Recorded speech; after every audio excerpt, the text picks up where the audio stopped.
to filling a gasoline car. Gasoline vehicle gets 26 miles per gallon. EPA average requires about $14 of fuel at $3.50 per gallon to drive 100 miles. Charging an EV at home could cost about 17 cents per kilowatt hour, according to a February average from the Bureau of Labor Statistics. That's $5.31 for 100 miles if the EV gets 3.2 miles per kilowatt hour. I don't get all of that, but it's about the same. It turns out about, for instance, St. Louis, $4.06 per 100 miles. So it's a little bit more expensive to charge at home. Okay. So I had a car that I really, really liked, and I'm going to give you a review of the car without all of this. But now we're going to get into Don Armstrong's pictures in just a minute. You don't have to go to them right now. So Tuesday, this is all on a Kia EV9 that I had. All right. So Tuesday, I got the car on Thursday. So on Tuesday, I was looking to get it charged. The level 1 charger that I have available to me at work, where typically I would drive to work, which is 30 miles, and I'd plug it in to the level 1 charger, and it would take all day, and it would give me 30 miles so I could get back home and really not lose anything. Right? Just enough. But it wasn't working. So I thought, I'm going to go to the EVgo up here, which is a level 3 charger at the Whole Foods. Okay. Yeah. Not only does it not work, but the entire EVgo system is down because I called them. I said, where's another? He says, it doesn't make any difference where another one is, sir. Our system is down and it won't get a charge anywhere. Oh, great. So that's broke. So did you call the transportation officials in Washington or anything and voice your opinion? So then I went looking for at least a level 1, maybe a level 2 charger. Went over to First Colony Mall. Not working. Then I went over to Sugarland City Hall. A fine establishment. Couldn't find it. I couldn't find the charger at City Hall. Right there next to the mayor's parking spot. No, well, it's not. Couldn't find it. So I thought, screw this. I just went home. Plugged it into the wall. I knew that overnight it would give me a few miles on my level 1 winky-dinky little charging system. To get you going. 110 volts. Wednesday. Started looking again for another fast charger. Couldn't find that. Told there was one over at Hobby Airport. So I paid the $1 to roam around the parking lot to find it. Couldn't find it. No signage, no nothing anywhere. Oh, you have arrived at your destination. Well, that wasn't my destination, but I was in the parking lot. Yep. Apparently there's one there somewhere. I wound up going to back out here again. I went to a Stop and Rob corner store because the car told me that there was one down the street. Guess what? Didn't work. There wasn't one there. Then I thought, okay, well, I'm going to go to the next closest charging place. And it took me to, it just had an address, okay? So it took me to an apartment complex, a gated apartment complex that I couldn't get into. So nixed that. Went home. Thursday, they were supposed to come and pick the car up. And I thought, okay, well, at least I got to do is give the guy 60 miles charge so he could get it somewhere that I don't know exists. To put a charge on, yeah. They weren't going to come and pick up the car until 6 o'clock. I got off work at 1 in the afternoon. So then I thought, okay, well, there's got to be something around Hobby Airport, not at the airport. So I find a place, according to the car, that CenterPoint Energy has. Now, CenterPoint Energy is our provider here. Electricity. And they've got a great big building with a lot of yardage out there with pretty lawn and big electrical things in it. I'm thinking, oh, well, they're going to have... Don't touch it. Yeah, I'll get something there. Don't touch it. It wasn't working. Finally, I go to an EVgo that is now working in Pasadena. Well, see, the point of that, Don and I were supposed to meet back in the studio to do some other things in the studio, and I called him, or he called me kind of in a panic. Hey, I'm going to be late. I got to do this. The story you just heard, he gave that to me in a 2-minute dissertation over the phone. So I finally find an EVgo fast charger. It is at a Chase Bank over on Shaver Street, kind of across the street from Pasadena City Hall. I got there, nice, big. They just installed it. There's like 3 big chargers there. You Concrete get silhouette. 6 cars in there. And so I pull in there and by myself, I figure out how to work the thing. And by golly, the hose on this thing is that big around. Oh, boy. Yeah. I mean, you got to muscle the hose out of the machine and stick it on the car. More power. Yeah, more power. And I got 70% charge in 30 minutes, and it only had 20 miles left on the charge that was in it. So it did me just fine, 70%, got it home. The guy had 200 miles range when he came and picked up the car at 6 p.m., and so I felt good about that. That cost me, I don't know, $30 or something to put all that juice in there. So I've spent a total of 3 hours trying to find a charger that worked. Level 2, level 3 charger that worked. So I wanted to give you, for those that are watching on video, a little taste of what I went through, so to speak, at the charging station over there. You can go ahead and run. It's rolling. No, it's rolling. Okay. Well, we're waiting for the next picture. So there was a guy that pulled up next to me, and he had a Polestar. Oh, and nice car. Yeah, it's a Polestar. That's looking out the passenger window. The passenger window over at the guy in the Polestar. Now he had the car running, and he was on the phone the entire time. Oh, can you do that? Can you leave it running and charge? Yeah. Okay. Well, you got to, because I mean, it was kind of warm and it would be uncomfortable. So that was nice. At least there's somebody back there that I could visit with. But I thought, man, I am starving. It's 2:00 in the afternoon, and the only thing that was around there was a Dollar Tree. So I wound up and got some Hillshire and meat, cheese, and a couple of crackers. And then I saw those hot onion rings, and I had to buy those.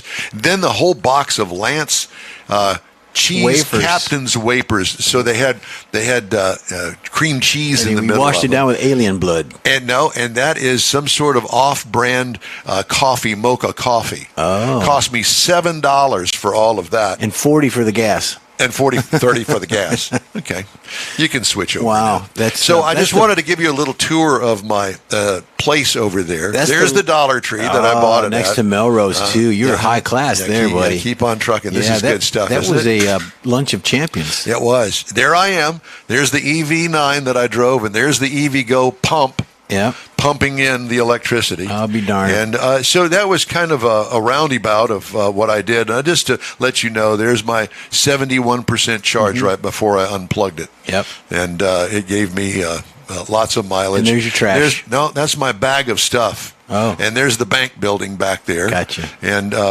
there's cars going in to get some cash money. Making a withdrawal. So nice. I thought that you would enjoy that little thing. Now, coming up, I'm going to give you a review of the 2024 Kia EV9. That's coming up here on the In Wheel Time Car Talk Show right after a quick break. 1 second. I got to get it loaded. Buddy. Oh, you do? Yeah. Oh, okay. So Jeff is my video switcher over here, as you can tell. We're running a little behind, but that's okay. It's all right. We're going to make this. Go for it. Okay, here we go. Pro-Am Auto Accessories has been serving Houston's auto enthusiasts since 1984, providing world-class products for sports cars, European sedans, and American muscle. Pro-Am is known as the place to go to find exclusive and hard-to-find parts and accessories. Pro-Am is one of the very first distributors in the USA for brands such as Recaro, Redline, Momo, Corbo, and Simpson. Located in the heart of Houston's premier retail and service corridor, the Galleria area, Pro-Am's walk-in storefront includes an 8,000 square foot warehouse, showroom, and installation bays. Pro-Am not only sells parts and accessories, but also offers installation and service. Pro-Am is now reaching a worldwide audience through Pro-Am.com, taking its local reputation to the rest of the world. At Pro-Am Auto, you'll be dealing with a small group of professionals who truly want to help you with your automotive needs. If you don't see what you're looking for on the website, call and Pro-Am will lend you a hand. Pro-Am Auto, 6125 Richmond at Green Ridge in Houston's Galleria area. Call them at 713-781-7755. Want to feel good about something special you did for someone special? In Wheel Time and the original Lupi Tortilla group of Tex-Mex restaurants have joined together to help a very worthy cause, God's Garage, a Christian-based 501c3 charity. We know there are lots of places and organizations out there where you can donate a car, truck, or SUV, but we're asking you, our car enthusiast family, to consider donating to God's Garage. Visit godsgarage.org and learn about its mission, the women that have been helped, how each one is screened, and about their Restore You program. A car donation is an easy way to make a difference in the lives of others. God's Garage needs good operating vehicles, but will take all types in working and non-working condition. Make your heart and soul feel good by donating your gently used vehicle and help support single mothers, widows, and wives of deployed military at godsgarage.org. Mecum Auctions, the world's largest collector car auction company, returns to Houston, Texas, April 4th through the 6th at NRG Center, featuring 1,000 muscle cars, Corvettes, trucks, customs, and more.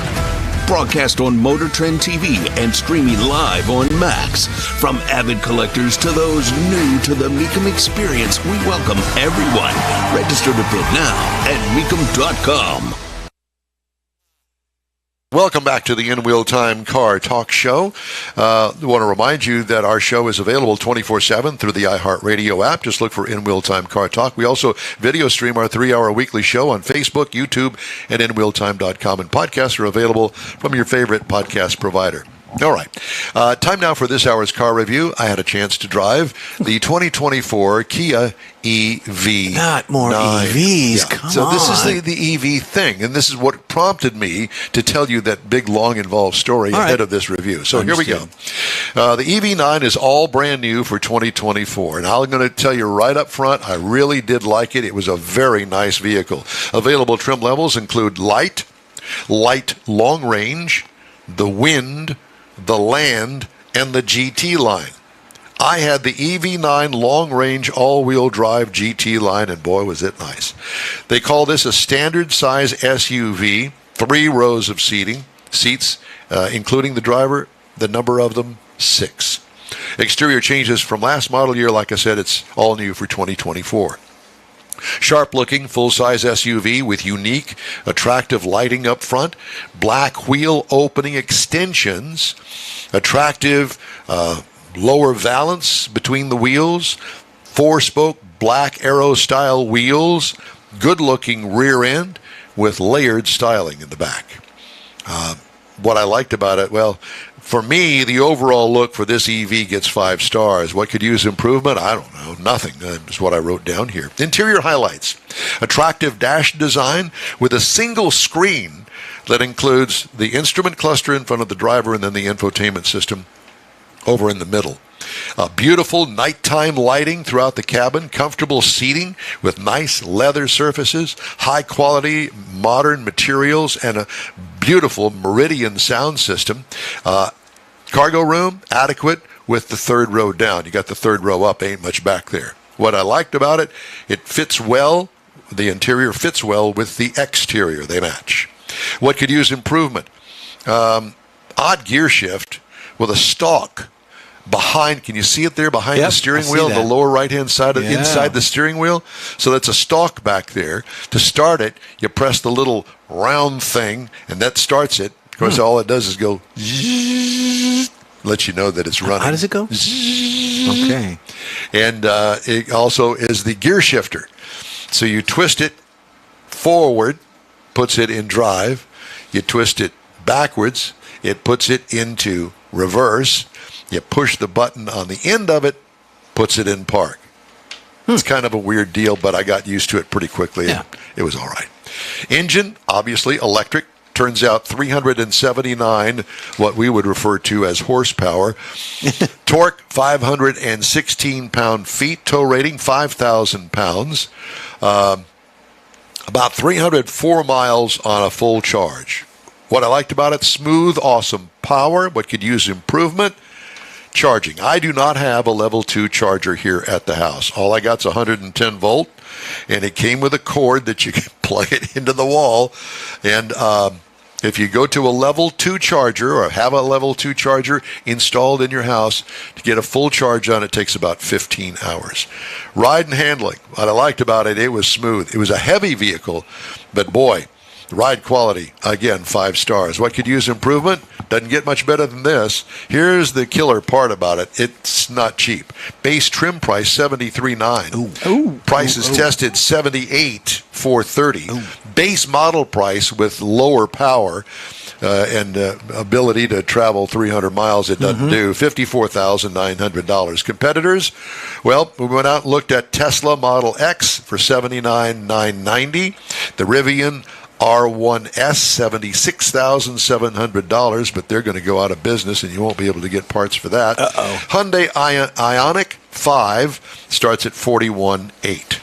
That's my review of the 2024 Kia EV9. Very nice vehicle, despite the fact that it's electric. How does it go when you start it again? Okay. It has Sure. an electric sound. Now I got to an it. earworm with that going on. Yeah. We're going to do your events calendar later. Hey, if you'd like to get in touch with us, shoot us an email. The address here is info@inwheeltime.com. We are back right after this quick break.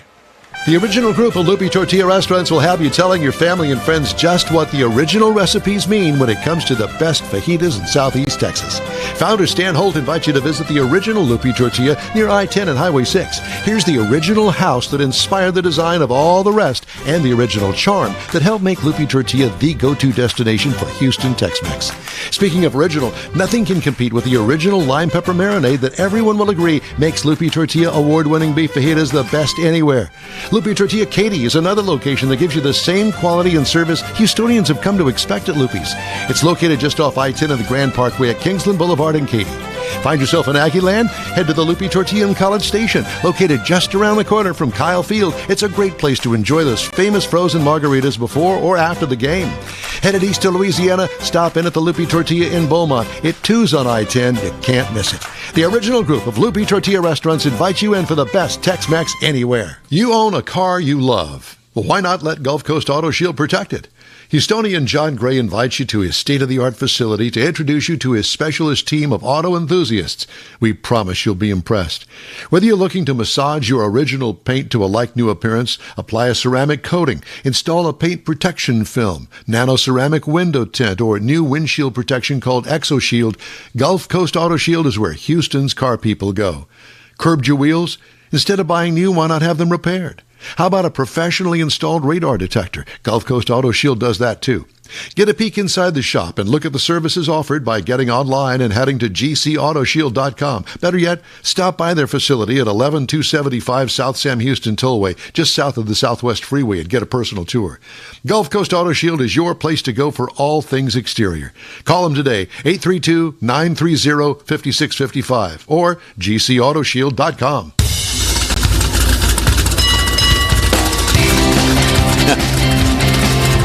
We don't know what we're doing, but thanks for joining us anyway on the In-Wheel Time Car Talk Show. Just ahead, those hairy-legged boys from Victoria with news about the Hot Rod Tour of Texas. Can't wait. Later, Jeffrey has this week's special feature.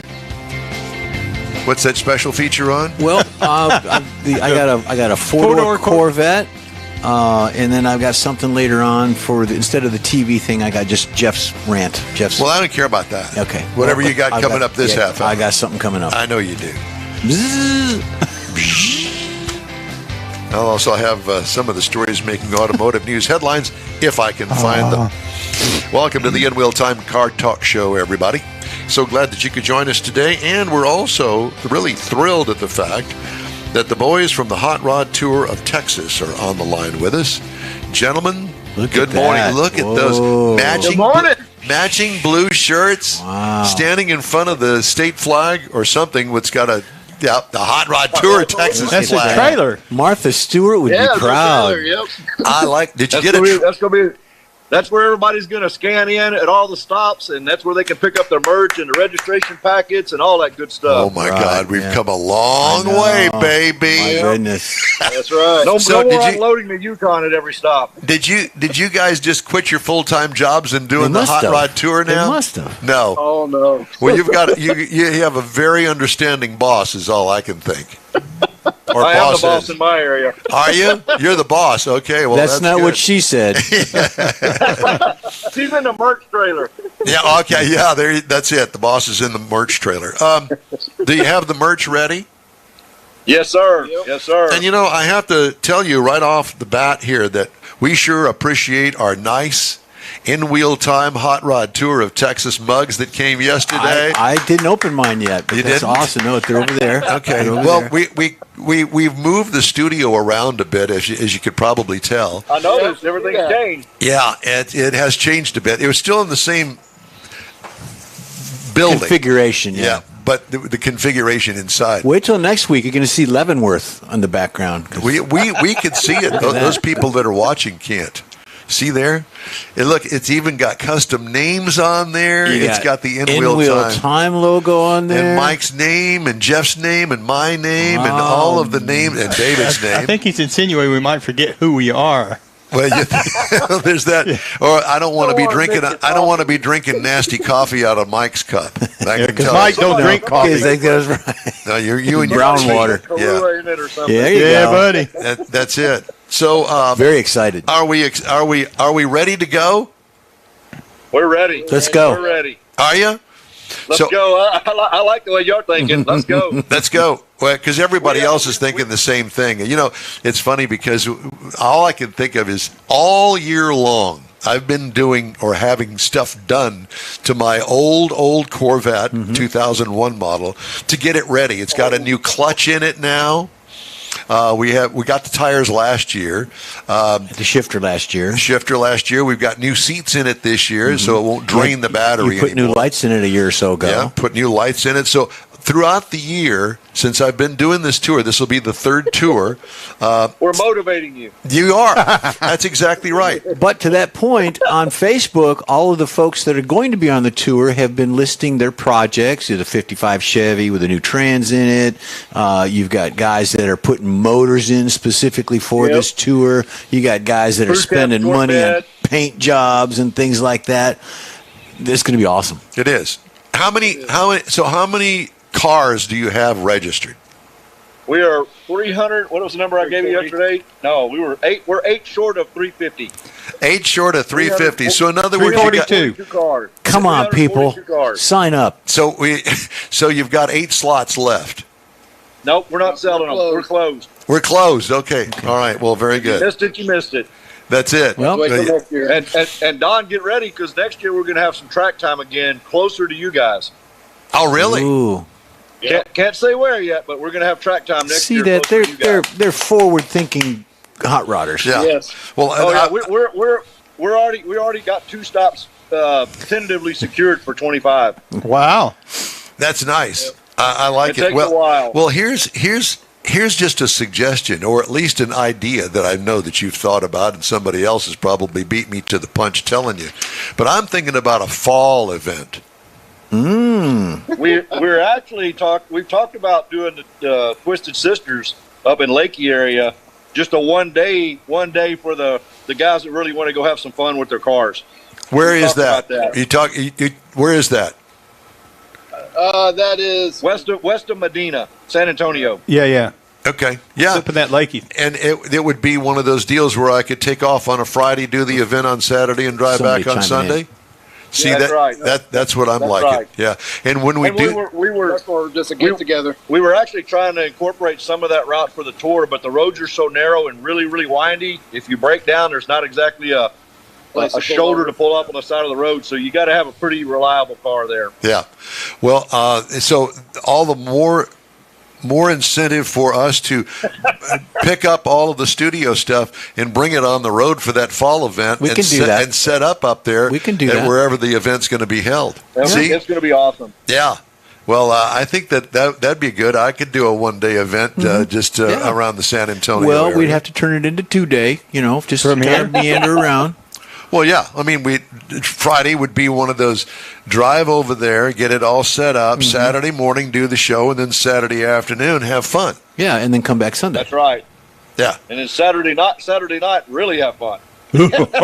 Well, that's exactly right because we've got We got Saturday Call night that too. cool down time. Yes, exactly. Wind down. Gotta cool down. Is that what Chill. you're calling it now? The cool down time. You young Have kids. a nice cold, refreshing beverage of your choice. Yes. We like those here. Mars. Same here. Yeah, Mars likes the brown water. I'm not too much into that. It really does this boy a bad thing the next day. Well, the way you cure that is you just don't stop. Well, yeah. Hey, we do have some important information to share with everybody. Go Please for it. do. If you're on the tour, make sure you watch our website and our Facebook page. Shiner Brewery has offered us a link and increased their tour time, so you can sign up.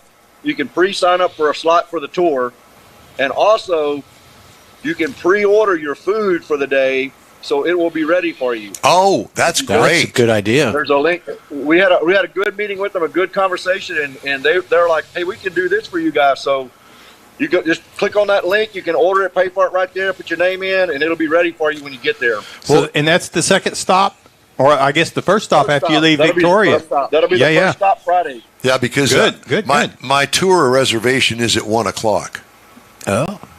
I got my tour reservation. Did you get a tour reservation? Well, I wasn't sure I was going to be there long enough, depending on how things work, because I got to get out ahead of everybody if we're doing the video and all that. Okay, well, then you'll have to work with those guys. But that's, Yeah. that's Maybe- Thursday night or maybe Friday you night? can sneak in an early tour. Friday. Yeah, I may And have to also check with them.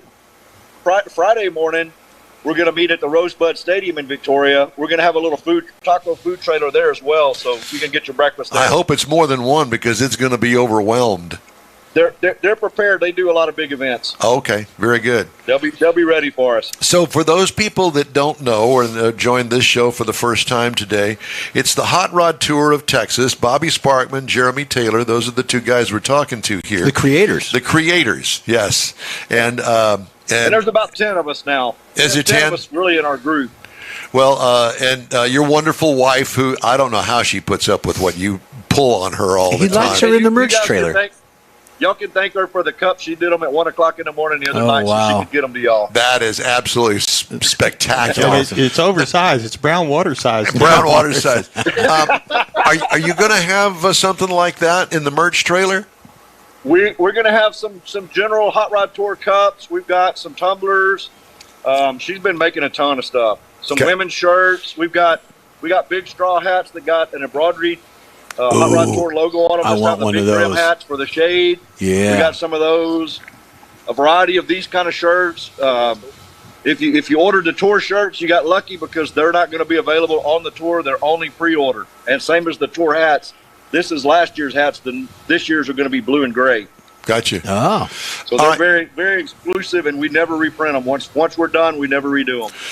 So tell everybody how the event works. So we're all going to gather up and get all registered and that sort of stuff on And in Thursday. your packet this year will be turn-by-turn written directions also.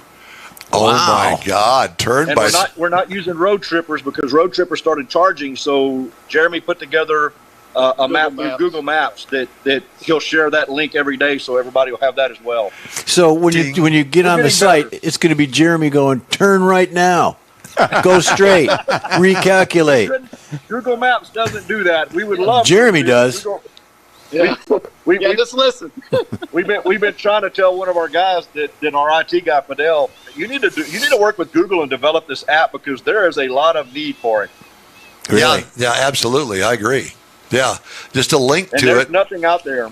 Yeah. Well, there you have it. Not that they need any more money. No. So yeah, they could sell advertising through you guys. That's the way Sure. That's what they would should work. Yeah. So Thursday night, where are we meeting? We're meeting downtown at the square, or in the new plaza, actually. DeLeon Plaza, Victoria, Okay. and And it's been completely remodeled. I don't even know the dollar amount they spent completely revitalizing our downtown area. Just for you. A lot of restaurants opened up. Today is the first event they're having. Chick-fil-A's having a 5K there. This is the first event downtown they're having since they've remodeled. That's great. Get- But it is getting it is ready really, for the really, really- getting ready for the real big event that's coming up at the end of the month. Yes, and we're partnered with our Victoria Symphony. It will be their 50th anniversary. and Victoria's 200th bicentennial. Wow. Well, we got a lot to celebrate, don't we? Yeah, it is. Yes. and all the local businesses are going to be open downtown. The restaurants, there's some shops for the ladies to shop in.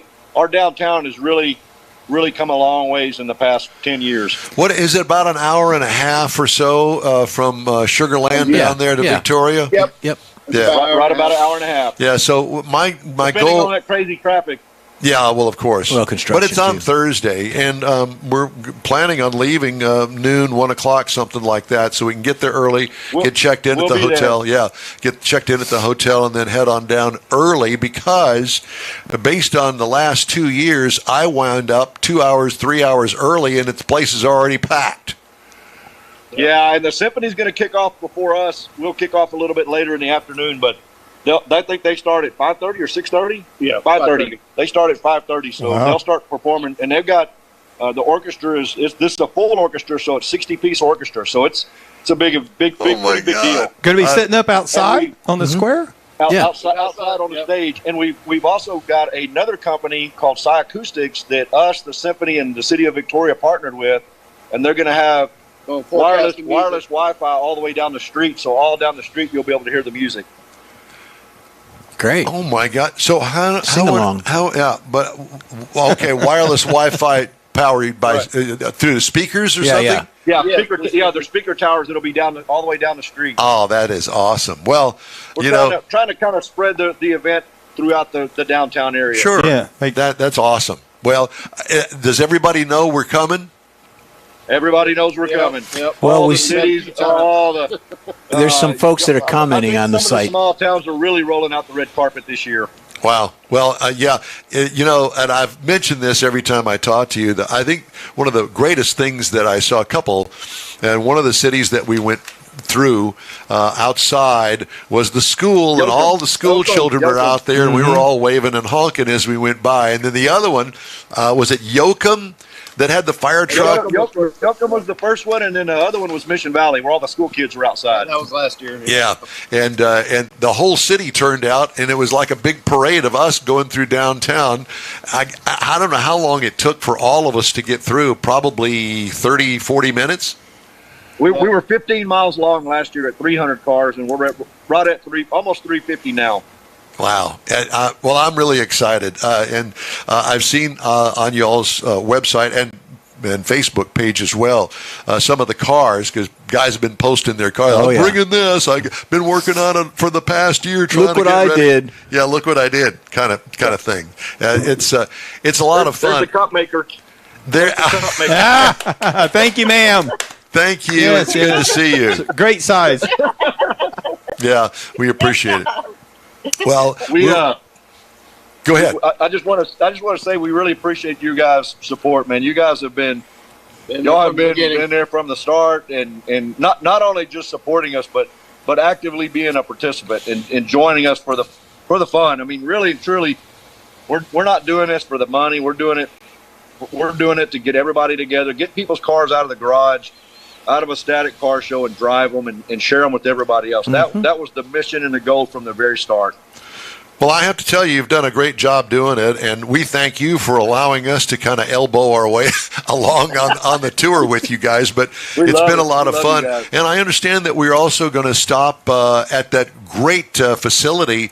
What's the name of it? The hot rod shop. Oh, Samson Restoration. Samson Restoration again this year. Restoration. We'll be there again. That's another 3-year sponsor. They've been fantastic and long-term friends even before we started this. We've been friends with them for a long time and sent them quite a bit of work. Some good customers for them. So and that's Friday night. That's Friday night. That will be Friday before the drive-in. Right, Friday afternoon, so to speak. Kind of end up there Friday evening, end of the day. Yeah, that's correct. Because we're doing kind of the same as we did. We're doing some things with them, or we're going to do filming and interviews and things there. Yeah. Okay. And then Saturdays has been the chore this year. We're feeding everybody, which was quite the task. I'll bet. And we're going to do that. We're going to do that at Archway Resorts in Fredericksburg, and it is a phenomenal facility. Yes, beautiful facility. inside and outside. They Can't got a wait. really, really large back covered patio area that's just loaded with chairs. Beautiful. It overlooks their amphitheater, but it's going to be quite the stop. And it's a brewery, a distillery, and a winery and a farm-to-table restaurant all in one house. Be still my heart. Are they going to pretty be awesome. able to hold 350 cars in the parking lot? Oh yeah, easily. Okay, good. Easily. I like that. We'll be taking up the countryside there. Yeah. And they're working on developing that facility. It's going to be mind-blowing in another year or two. And that's up in Fredericksburg. Yes. Yes, Yeah. sir. Now we're right down the street from the Wild Seed Farm. okay, because I And Sunday we will wrap up in Luckenbach, Everybody's Texas. favorite stop. Yeah, yeah, oh, you're gonna yeah. go to Luckenbach. Everybody's somebody there. Yeah, that's what I heard in the song somewhere along the way. Well, Dale Watson says anyway. Yeah. But we will make sure every stop, including the kickoff, everywhere, you come to the trailer and look for somebody to scan you. We're going to scan this year instead of the markers to make sure you get registered for the Road Warrior plates, the license plates that you get at the end. Yep. Those are earned little license plates. We don't sell them to anybody. If you didn't make all the stops, you don't get one. Ah, Gotcha. And they're pretty cool this year. They're different than last year, but very cool. Very nice. And so where is it going to end on Sunday to get that plate? Luckenbach, Texas. And Luckenbach. Okay. All right. And Luckenbach. And we've got our own Hot Rod Tour of Texas bartender this year. There'll be a little sign set up to take care of us. Very nice. Well, I've been to Luckenbach, and I'll tell you what, there's not a whole lot there. good barbecue. But it's grown. Yeah, I know. And they got a great dance hall, too. It was another place everybody wanted to stop again. Yeah, well, I'm looking forward to it. I'll tell you, and I've told so many people this year, I said, this is what I got into the hobby, the sport of hot rodding, if you will. Yep. I don't Yeah, they consider with us. I don't consider my car a true hot rod in the sense of the word, but it's all about the camaraderie and the friendship and the new people that you Amen. get to meet. Amen. And to me, that's what it's all about. And the car brings it all together. And if y'all notice, y'all done it enough with us. We really, really, really work hard to try to keep the stops all mom and pop owned and operated businesses. Absolutely. You won't hardly ever see us stop at any corporate businesses. Yeah. Well, you've done a great job, and it's evolved unbelievably in the past 2 years. And I know that from what you tell us and all of the stuff that you've got lined up this year, it's going to continue to grow. And, gentlemen, I can't thank you enough. And, Jeremy, I guess we're going to talk to you again later on about some sort of an event. Yeah, about an event coming up that you've got. And we all drove up. There's about 10 of us here. We drove up 2 hours to get the River Rod in New Braunfels. We're here in New Braunfels. We're almost residents. They've got a big car show here that we support every year, and we get a vendor spot and bring a bunch of cars and hang out with these guys. A really cool show here. Well, see, Another amazing thing. Well, you need to let us know because we're always looking for something to do outside of the tour. So This is a good one. yeah, well, that has been a good weekend to do it too. Yeah, gorgeous. Yeah, it's perfect. Going to be perfect weather today too. Well, I pity you poor people up there because you got the eclipse people moving in tomorrow, and that ought to be a real sight to see. And there may not be coffee in here. You've been hanging out with Mars. I'll drink to that. Bobby Sparkman, Jeremy Taylor, Hot Rod Tour of Texas. Find out more either through Facebook, our website, Right. Yes. and also on y'all's website too. Yep. Yeah, our website is www.hotrodtouroftexas.com. Real Very easy. good. Gentlemen, thank you so much, and good luck, and we'll see you in a couple of weeks. You guys are the best. Can't wait to Thanks. see y'all. All right. See y'all too. soon. Be safe. You bet. Thanks. Bye-bye. Appreciate it. All right. This guys, can you gotta- imagine being around those guys all the time? Yeah, I know. It'd be great. It'd be hard to keep up with them. No doubt. All right, let's take a quick break here. This is the In Wheel Time Car Talk Show. Thank you very much for joining us today. We'll be right back. Pro-Am Auto Accessories has been serving Houston's auto enthusiasts since 1984, providing world-class products for sports cars, European sedans, and American muscle. Pro-Am is known as the place to go to find exclusive and hard-to-find parts and accessories. Pro-Am is one of the very first distributors in the USA for brands such such as Recaro, Redline, Momo, Corbo, and Simpson. Located in the heart of Houston's premier retail and service corridor, the Galleria area, Pro-Am's walk-in storefront includes an 8,000 square foot warehouse, showroom, and installation bays. Pro-Am not only sells parts and accessories, but also offers installation and service. Pro-Am is now reaching a worldwide audience through Pro-Am.com, taking its local reputation to the rest of the world. At Pro-Am Auto, you'll be dealing with a small group of professionals who truly want to help you with your automotive needs. If you don't see what you're looking for on the website, call and Pro-Am will lend you a hand. Pro-Am Auto, 6125 Richmond at Green Ridge in Houston's Galleria area. Call them at 713-781-7755. Want to feel good about something special you did for someone special? In Real Time and the original Lupi Tortilla group of Tex-Mex restaurants have joined together to help a very worthy cause, God's Garage, a Christian-based 501c3 charity. We know there are lots of places and organizations out there where you can donate a car, truck, or SUV, but we're asking you, our car enthusiast family, to consider donating to God's Garage. Visit godsgarage.org and learn about its mission, the women that have been helped, how each one is screened, and about their Restore You program. A car donation is an easy way to make a difference in the lives of others. God's Garage needs good operating vehicles, but will take all types in working and non-working condition.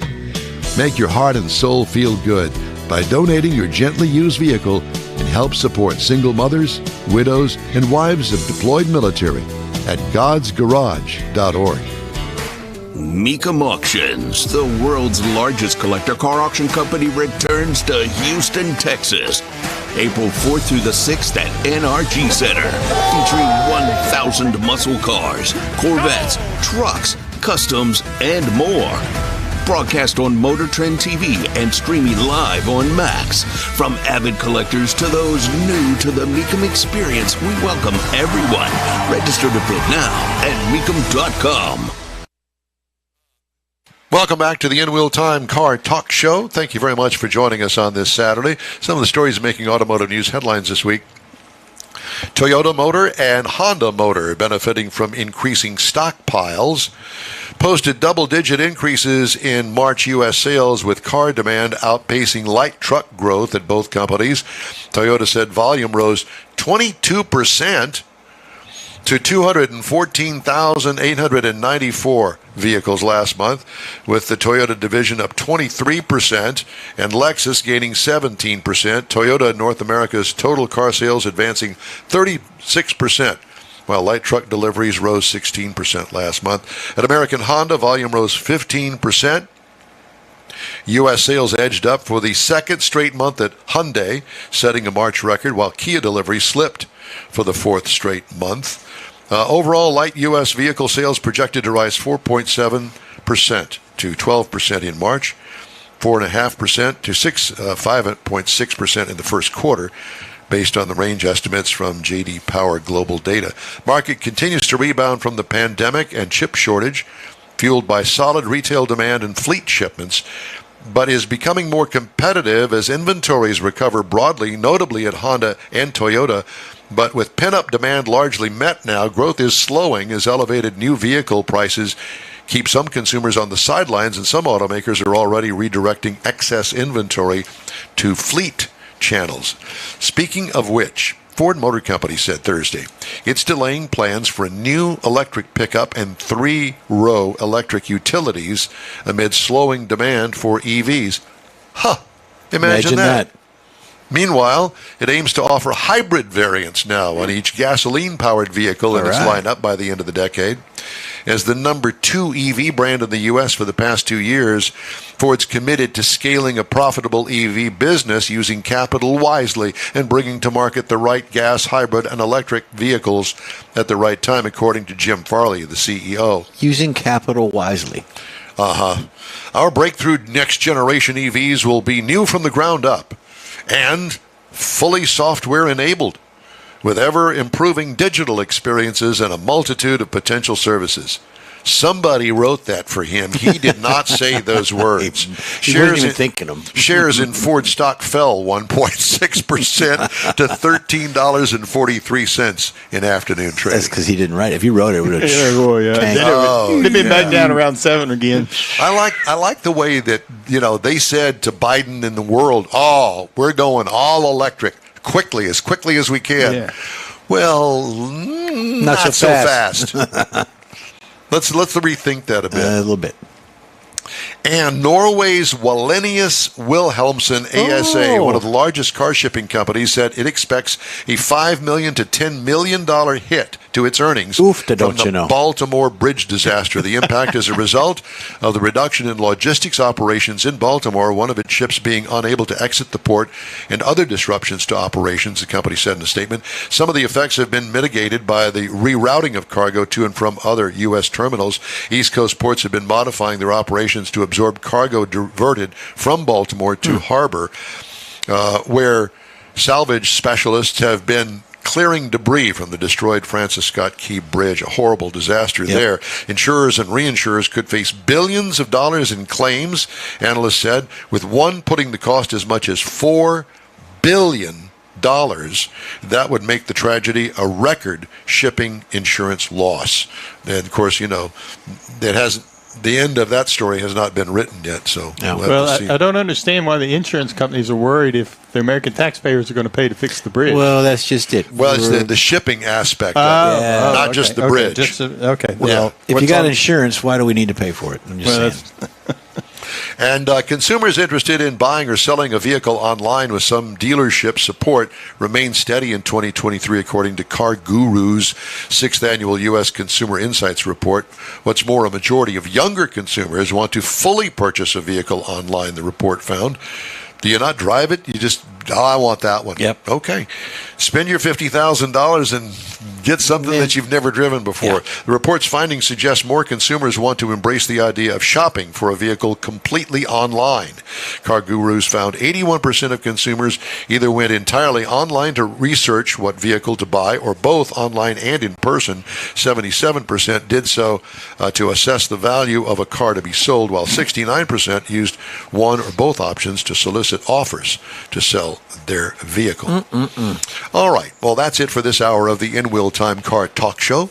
We'll have more coming up right after a quick break, so we hope that you are going to stay with us. The original group of Lupi Tortilla restaurants will have you telling your family and friends just what the original recipes mean when it comes to the best fajitas in Southeast Texas. Founder Stan Holt invites you to visit the original Lupi Tortilla near I-10 and Highway 6. Here's the original house that inspired the design of all the rest, and the original charm that helped make Lupi Tortilla the go-to destination for Houston Tex-Mex. Speaking of original, nothing can compete with the original lime pepper marinade that everyone will agree makes Lupi Tortilla award-winning beef fajitas the best anywhere. Lupi Tortilla Katy is another location that gives you the same quality and service Houstonians have come to expect at Lupi's. It's located just off I-10 and the Grand Parkway at Kingsland Boulevard in Katy. Find yourself in Aggie Land? Head to the Lupi Tortilla in College Station, located just around the corner from Kyle Field. It's a great place to enjoy those famous frozen margaritas before or after the game. Headed east to Louisiana? Stop in at the Lupi Tortilla in Beaumont. It too's on I-10. You can't miss it. The original group of Lupi Tortilla restaurants invites you in for the best Tex-Mex anywhere. You own a car you love. Well, why not let Gulf Coast Auto Shield protect it? Houstonian John Gray invites you to his state-of-the-art facility to introduce you to his specialist team of auto enthusiasts. We promise you'll be impressed. Whether you're looking to massage your original paint to a like-new appearance, apply a ceramic coating, install a paint protection film, nano-ceramic window tint, or new windshield protection called ExoShield, Gulf Coast Auto Shield is where Houston's car people go. Curbed your wheels? Instead of buying new, why not have them repaired? How about a professionally installed radar detector? Gulf Coast Auto Shield does that too. Get a peek inside the shop and look at the services offered by getting online and heading to gcautoshield.com. Better yet, stop by their facility at 11275 South Sam Houston Tollway, just south of the Southwest Freeway, and get a personal tour. Gulf Coast Auto Shield is your place to go for all things exterior. Call them today, 832-930-5655 or gcautoshield.com.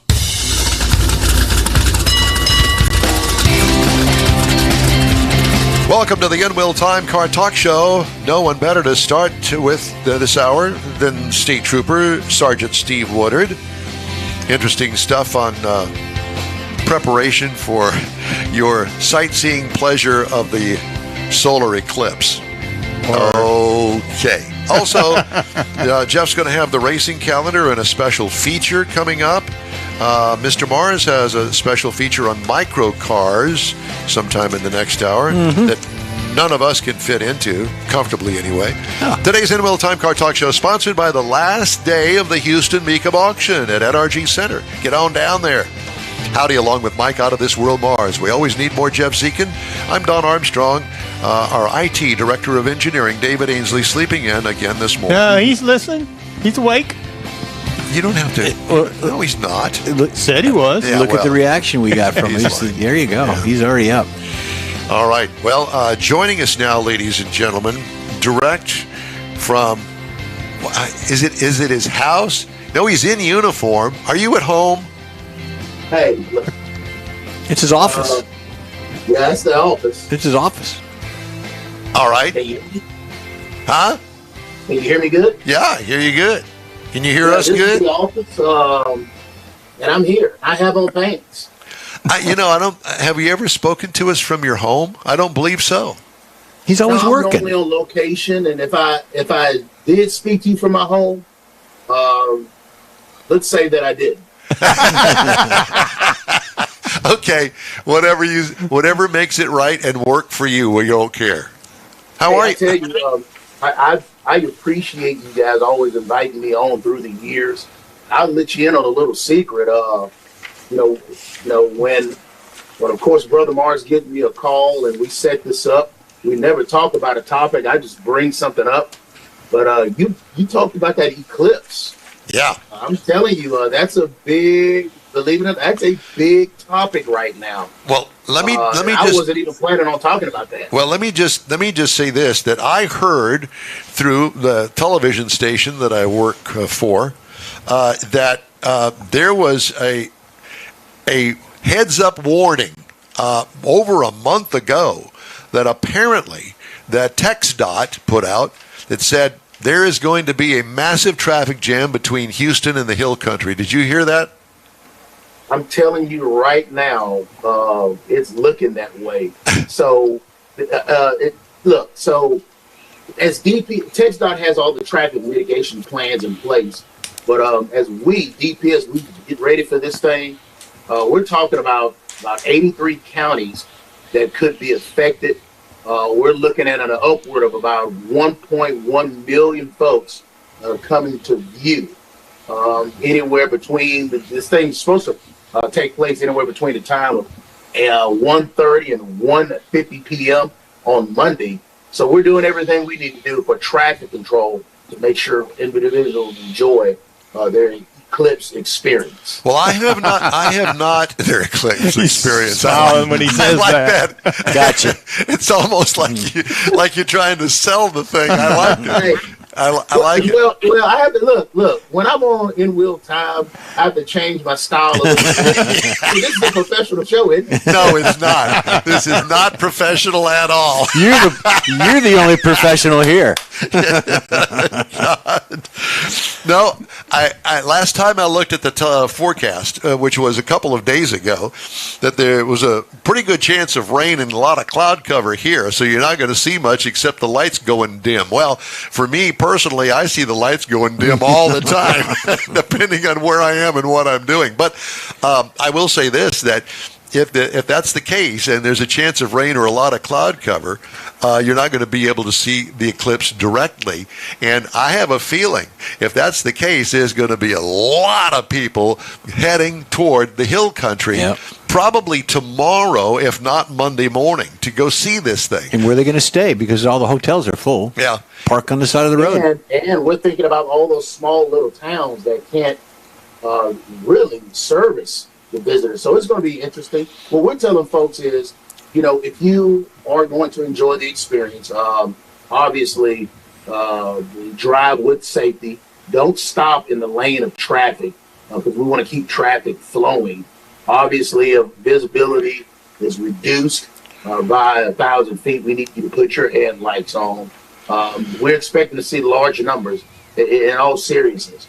So we're assisting these small towns that have a very small number in law enforcement personnel with traffic mitigation. We're telling folks, of course, keep your tanks full, have you some water and supplies on hand because you never know what may happen. Just yesterday, they were telling us to advise the public to make sure that you inform your family and others of your location because of the cell phone towers. They may get overwhelmed. So, this is just one of those things that, we've been here before, but again, we want people to enjoy it safely. Hey, DPS will be out. I don't care which four corners of the state, or even sometimes out of state, where the problem is, we will be. So that's just part of being a state policeman. But again, we want folks to enjoy this. Steve, I have to tell you that what this reminds me of from the forecasts that roads are going to be jammed up. I think it was Hurricane Rita for years ago. This was probably in the, about 2005 or so, somewhere in there. And there was an evacuation order for Houston. Oh, my gosh. What an absolute nightmare. You remember it? People were jammed up, not moving on I-10, the Katy Freeway, trying to get to the hill country. It can only handle so many cars. And let's not forget that ongoing death trap out there by Brookshire, where all that construction is going on, where traffic is down to 2 lanes. It's a nightmare. 290 jammed up all the way. Mm-hmm. I don't know about 59, but everybody was trying to go west, go away from the coast because they didn't know exactly where it was. Well, as it turned out, it went over to Beaumont area. Mm-hmm. But I can remember my wife and had 2 girls and the dog in the car. They got stuck out in that, and thought that they had left enough time early on, but they got stuck, and it was jammed up. Cars stalled everywhere. People had no place to go to the bathroom. They had no water. Ran out of gas. It was bad. So one of the things that we pulled off the internet, Steve, was take an emergency kit with you in case you get stuck in traffic and can't find a place to stay. Water, non-perishable food, flashlight, battery-powered radio. I know this sounds just like a hurricane. Yeah, it is. But these kinds of things are important when you get out there and you get into that situation, Steve. Check the weather forecast. Time and plan accordingly. Keep your gas tank full. Let someone know where you're going, what you said, and pick an easy to remember meeting location if you get separated. Say you went with the neighbors, or 2 or 3 of you are going to go together in separate cars. Find a place where you all can get together. All of those roadside places, they're all going to be jam-packed. And the funny thing about it to me is that, here in Houston, from what I understand, and I'm not an expert by any stretch of the imagination, that we're going to see an 80% eclipse here. I'm good with that. I don't know about you, but I can do 80%. Well, I know one guy that's not going to be going to the hill country. His name is Don. That's exactly right, brother. I'm going to be right here. Yeah. So, we hope everybody enjoy it. Hey, we'll be out there. I got to ask you guys a question. Yeah. Is it illegal to pop a wheelie with a motorcycle on a roadway? Oh, I was thinking about a 67 Camaro when he said that. The pop a wheelie on a motorcycle on a road. I guess I would think that it would be, I don't know, lack of control. What kind of ticket would you get for that? Well, it's not. It's not illegal. Yeah. As long as it's done safely. We have some really, really interesting laws when it comes to vehicles other than, your automobile, like your passenger vehicle, your pickup truck. So obviously we added the new law that you can't lane split, and there's a code for that specifically. But when we talk about these ATVs, these four-wheelers, individuals operating these four-wheelers on city streets, roadways, there's some instances where individuals are seeing these four-wheelers on the interstate, on 610. You can't do it. You cannot operate an ATV or an off-highway vehicle on the roadway unless it's approved by the city, the county, if it's in an agricultural sort of operation, or if it's a law enforcement. So we tell folks, again, as the summer starts to creep up on us, be mindful of that off-highway vehicle because, number one, it's not regulated for safety, and two, it is illegal in some circumstances to operate on the roadway. And two things. You did that segment on a news station recently. What you're talking about there, and you went in depth on that from A to Z on the do's and the don'ts and the whys of it. Also, April is National Defensive Driving Month. Yes, sir. It is, and that's why I tied that up. And it's important. It's becoming a problem, obviously, in the big city lights of Houston. And we, DPS, we're trying to help out our Houston friends. We come in once a month for about a week's time to help them try to mitigate some of this aggressive driving. And I'm going to tell you, Don, and you know this better than all of everybody that's on, we try to work together if we can as a law enforcement agency to try to make the roadway safe for everybody at hand. Look, fellas, there's over 78,000 law enforcement agencies in Texas, and I'll tell you, 80 plus are right in Harris County, and we're one of them. And if we all can work together, it'll make that travel from point A to B and back to A a lot safer. You know, Steve, I did want to mention one thing. I travel the Beltway a lot. That's my commuting way to go from Sugar Land over to a Hobby Airport. And what I don't understand is guys that are doing 90 miles an hour. If everybody did 90, okay, I got it. But do people not understand the closing rate when you're doing 90 as opposed to doing 70? That's 20 miles an hour.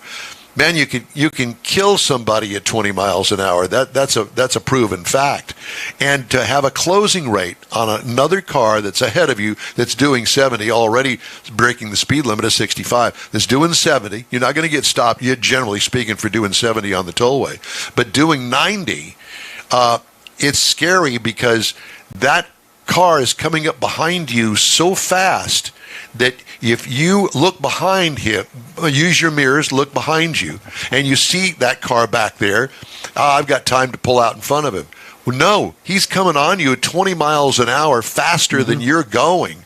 You don't realize that you're pulling out in front of a car. You get it rear-ended, cause a huge wreck, and I see it all the time. It's truly amazing. I don't understand. What's the purpose of doing that? There's none. I'm speaking with a trucking company at a trucking convention today outside of El Campo. And one of the blocks, we're going to be talking about speed to those guys driving the big trucks on how to, number one, be mindful of your speed. We rarely get truck drivers driving at a egregious speed. But our message to them is try to help these individuals help themselves. Speed kills, and it's one of the number one contributing factor to our crashes.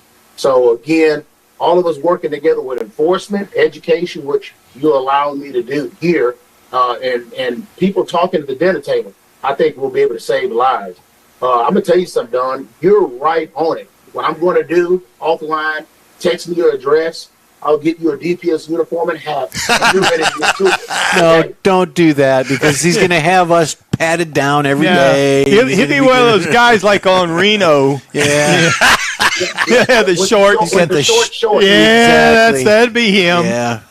But we can only give him one bullet that he's got to keep in his top pocket, like Barney. They're going to Mike Barney. That's messed up. Yeah, I mean, I'll tell you what, man. I'm not. I hate it when people say, "You're driving too fast." No, I mean, I like driving fast. We all like driving fast. Absolutely. I went to the last time I had to take a defensive driving course. The guy said, "Look, think of it this way. If you're going 20 miles over the speed limit, how much faster are you going to get to your destination? Really? If you're going to go 20 miles, right, and you're going to do 60 miles an hour, how much sooner are you going to get there? Really? Not much sooner. No. A couple of minutes, maybe? It's 111 miles every Saturday morning one way. And the difference for me, and the difference between driving 65 out there on Interstate 10, where it is people passing you doing 90, and driving 75 is maybe 5 minutes. At the most. At the most. Yeah. Across that distance. And Yeah. around town, it's nothing. And And then you do that speed, and then you just get to the traffic light quicker. And then you catch up to those people that passed Or the you construction. exactly, or the stop sign. Yeah, Yeah. to endanger everybody else's life doing 90 miles an hour in a 65 mile an hour zone just doesn't. Yeah. I mean, God knows. I think that all of us have done that probably at some point in our lives. I got that. Not but me. No, liar. No, you haven't. You've done it 110 miles an hour is what you've done. I think the next time Steve is on, he ought to pull our traffic records and Do that. I don't broadcast think them. he ought to do Hey, that. we can make it happen. I don't think he ought to do I know that. you can. I'll leave you with this. If everybody is in your way, if everybody's driving slow and everybody's in your way and you're trying to get somewhere, the answer to that equation is you're late. It's you. Yeah, The truth. absolutely. Yeah. Yeah. Stephen, it's always good to talk to you, my friend. How are the boys? They're doing good. They're doing good. When I left the house, everybody was still asleep, so you know how that goes. Yeah. Yes, we Saturday do. morning. Yeah. Well, it's great to talk to you. Great to see you. I like to see you in this role as opposed to flying overhead in some horrible traffic accident or whatever it is that you're involved with. That investigation. And so, it's good to see you. And you take care of yourself. Be safe. Thank all of you, man. Thank y'all. you. Thank you so much. You bet. Yes. Stephen Woodard. That's Always Sergeant fun Stephen. guy Sergeant to talk Stephen to. Woodard. Trooper. He's got a nice office. He does. Yeah. Like I say, it's always I fun. actually, when I saw him out there at the office, we landed there one day for whatever reason. And we landed there in the helipad. And I said, got out of the helicopter, and there's this guy. And it was Stephen Woodard walking across, coming over to the helicopter division. And I said, Stephen Woodard? He looked around. Don? Is that you? He said, yeah, we're here. But he didn't invite me into his office. Oh, no. No, he I didn't wouldn't invite- either. I No, wouldn't no. either. No, but we Probably hung- have to frisk you. Yeah, we hung out with the DPS guys for a while over there one day. That's cool. Yeah, it was cool. All right. What do you want to do? You want to do the racing calendar? We can. I got that. There's really just a couple of things going on in the racing. You got NHRA, which was qualifying was yesterday. They did a rebroadcast last night, and it was delayed because of the truck race. Yeah, well, and the NHRA race also, they only did the fuel cars. They didn't do pro stock. Correct. And so, Erica, they're going to run 3 qualifying sessions. Right. And it's going to be the second round is going to be the finish of last week's or 2 weeks ago's race. They got a lot It's to crazy. do. But anyways, that's today. It's the NHRA Arizona Nationals. It's in Phoenix, Arizona, 6:30 p.m. It is on FS1. Then you got NASCAR, which is tomorrow. I'm sure there's practice and all the other smaller events Ancillary going on. events. Yes. Yeah. That's tomorrow at 3 p.m. in Martinsville. They ran the truck race last night. A lot of crashes, a lot of short track stuff. Tickets are available, Mike, in case you want to go.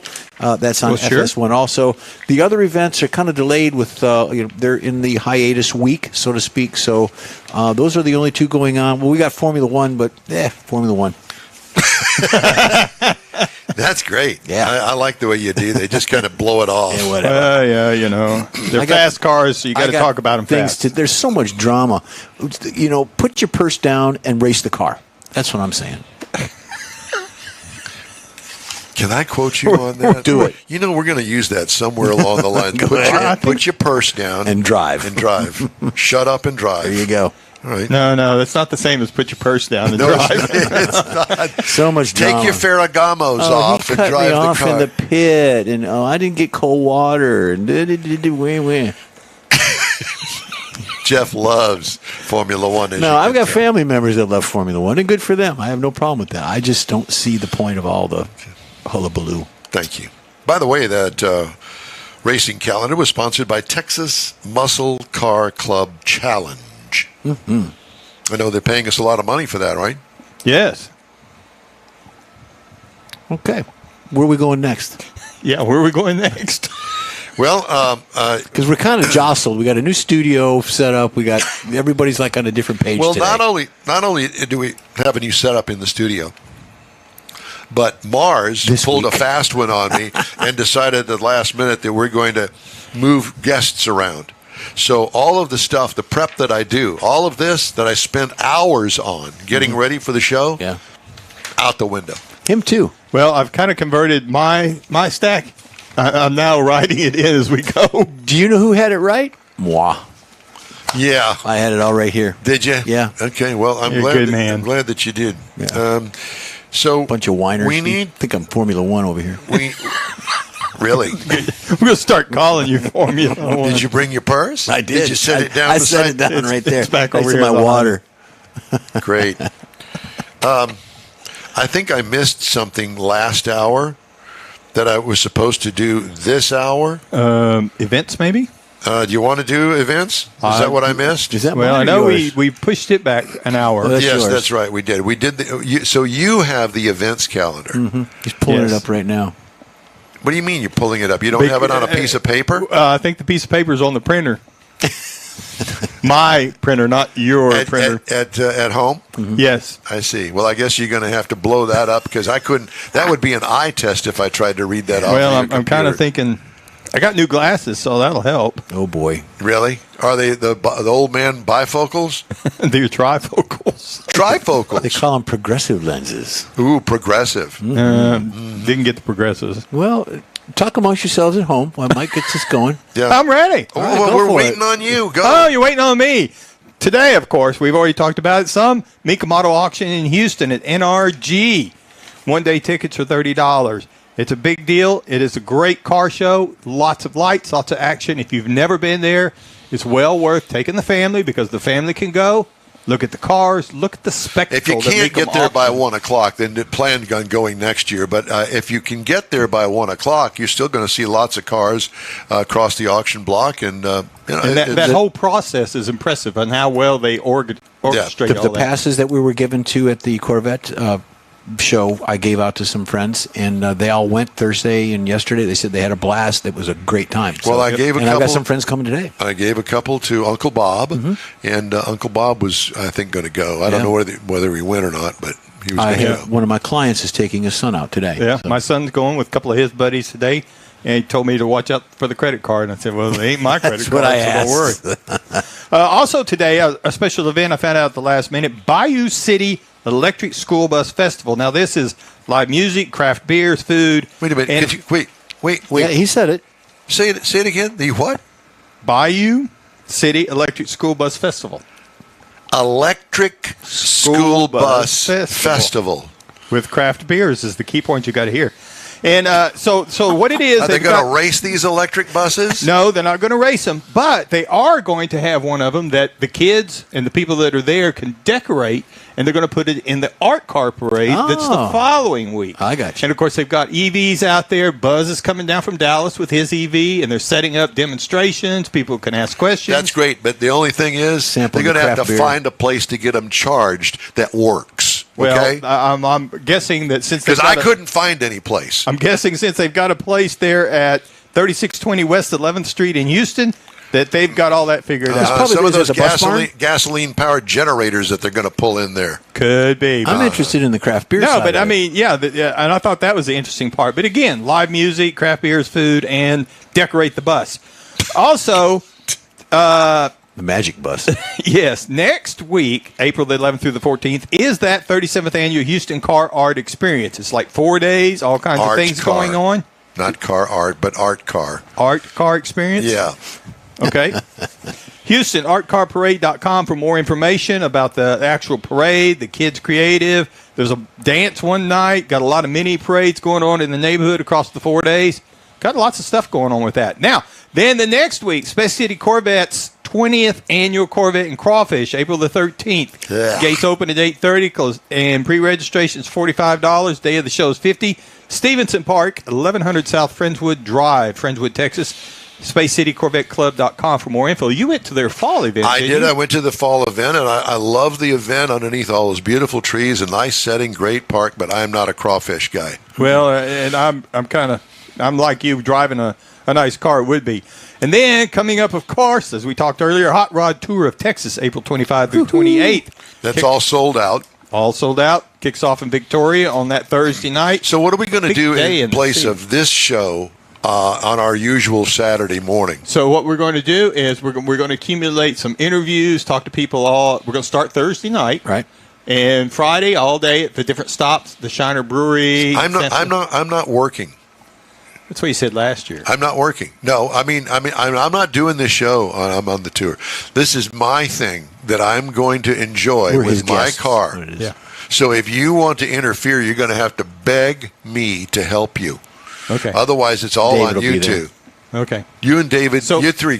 So we're going to go back to the original question. So we're going to accumulate some interviews and some B-roll of the cars and the tour and stuff. We're Whatever gonna package B-roll it all is. up Yes. Uh-huh. and put together a program for Saturday morning at 8 o'clock. Oh, all right. Okay. Well, good luck on that. Just like we did last year. Okay. It was awesome. Where I Except- got wrangled into doing big interviews, and had to hang around and lose the tour guys, and okay. Plus, No, we were all we're hungover. We're going to and be doing better than that this year. We're not going to do that. got kicked out of the hotel. and- Well, we're not. No, wait, that we was don't him. kicked out of the hotel. We didn't know, but we had ghosts in that hotel. we did. Yeah. You had ghosts. Yeah, well, it was you was knocking on that door at it 2 was o'clock in the not. morning. We put dresser drawers in front of the door so the ghosts wouldn't come in. But it turns out ghosts can go through walls. Well, so. and they're remodeling, so we are not there this year, Yeah, but not there. we'll try and get back there next year. Also, before you lose it, May 4th and 5th, Keels and Wheels at Lakewood Yacht Club, 2322 Lakewood Yacht Club Avenue. And it is keels-wheels.com for more information. And we are going to be there live on that Yes, Saturday. that's the big news that we have today, that we have been contracted to be the car show of choice there at the Keels and Wheels this year. Absolutely. We're back. It's going to be fun. We're going to be out there in the middle of the restaurant tent and next to the VIPs, and they've got a lot of things planned. The last diggity time we were dog. there, it poured rain. Poured. I was soaking wet. We all We talked about that. We're going Yeah. to be in a bigger tent this time. That's good. The last one I want to mention, June Please 7th hurry through up. 9th, 49th Lone Star Street Rod Association State Run in Granbury, Texas. We will be there live We're gonna be as there, too. well. The N-Wheel Time Car Talk Show is available 24/7 through the iHeartRadio app. Just look for N-Wheel Time Car Talk.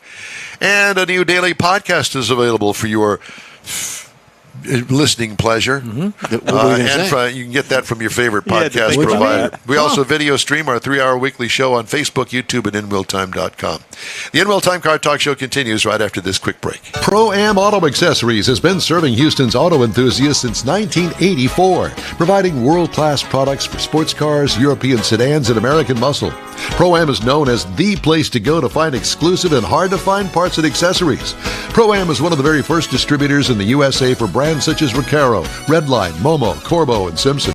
Located in the heart of Houston's premier retail and service corridor, the Galleria area, Pro-Am's walk-in storefront includes an 8,000 square foot warehouse, showroom, and installation bays. Pro-Am not only sells parts and accessories, but also offers installation and service. Pro-Am is now reaching a worldwide audience through Pro-Am.com, taking its local reputation to the rest of the world. At Pro-Am Auto, you'll be dealing with a small group of professionals who truly want to help you with your automotive needs. If you don't see what you're looking for on the website, call and Pro-Am will lend you a hand. Pro-Am Auto, 6125 Richmond at Green Ridge in Houston's Galleria area. Call them at 713-781-7755. Want to feel good about something special you did for someone special? In Wheel Time and the original Lupi Tortilla group of Tex-Mex restaurants have joined together to help a very worthy cause, God's Garage, a Christian-based 501c3 charity. We know there are lots of places and organizations out there where you can donate a car, truck, or SUV, but we're asking you, our car enthusiast family, to consider donating to God's Garage. Visit godsgarage.org and learn about its mission, the women that have been helped, how each one is screened, and about their Restore You program. A car donation is an easy way to make a difference in the lives of others. God's Garage needs good operating vehicles, but will take all types in working and non-working condition. Make your heart and soul feel good by donating your gently used vehicle and help support single mothers, widows, and wives of deployed military at godsgarage.org. Mecum Auctions, the world's largest collector car auction company, returns to Houston, Texas, April 4th through the 6th at NRG Center, featuring 1,000 muscle cars, Corvettes, trucks, customs, and more. Broadcast on Motor Trend TV and streaming live on Max. From avid collectors to those new to the Mecum experience, we welcome everyone. Register to bid now at Mecum.com.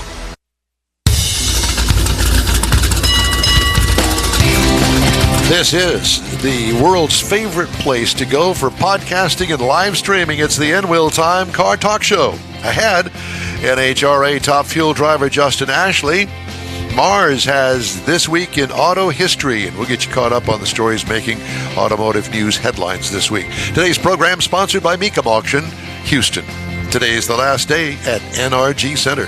Howdy. Along with Mike out of this world, Mars, we always need more Jeff Zekin. I'm Don Armstrong. Glad you could join us on this Saturday.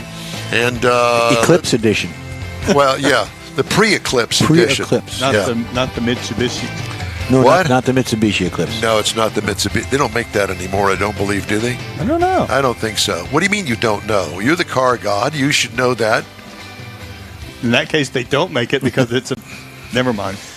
Watch next week. You're going to have one to drive. Yeah, an old one. Yeah.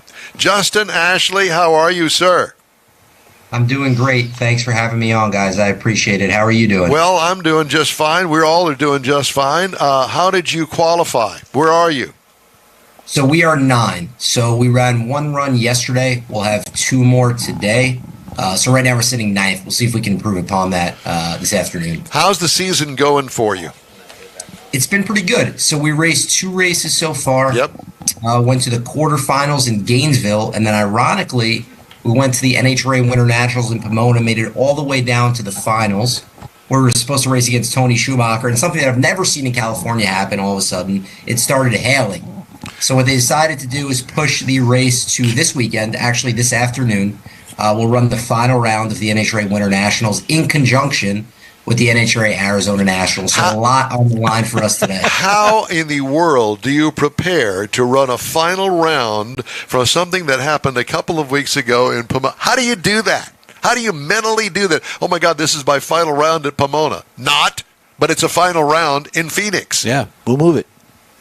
It's tricky. It's a weird situation because it's so rare. You don't get to do something like this only so often if you ever get to do it all. Ironically, we had the same thing or something very similar happen to us last year where we didn't finish the race in Epping. We finished the Epping race itself in Bristol. So we ran 2 races in one, and we happened to win both of them. So we have some experience, but nonetheless, I mean, I think you just have to treat it like every other round because there's only so much that you can do. It kind of stinks, guys. I mean, to be honest with you, it's tough to wait that long. But it's certainly better than the alternative, which is not to be in the final round at all. Well, so we'll take it any way that we can get it. There's no doubt about that. The other thing is that at least you're going to have some qualifying before you actually run the race from a couple of weeks ago. Yeah, I think that's really helpful. I think without that, it'd be a very difficult thing to do. But we'll have 2 qualifying runs for Arizona before we actually get to race that final round for Pomona. So that should hopefully give us a good foundation, hopefully give us a good baseline going into that final round. Yeah. Well, what do you feel about the track that you've been down once already? I think it's really good. You saw, we did okay last night. I think we certainly wanted to run a little bit better. But nonetheless, you saw a lot of cars go down the racetrack and run really fast. High 360s in top fuel and mid to high 380s in funny cars. So the track is really fast. The track surface itself is really good. And in conjunction with the weather here that's been relatively overcast, relatively cool, I think you're going to see a lot of really fast times throughout today and then throughout race day tomorrow as well. Yeah, well, that was my question because you've qualified 2 weeks ago.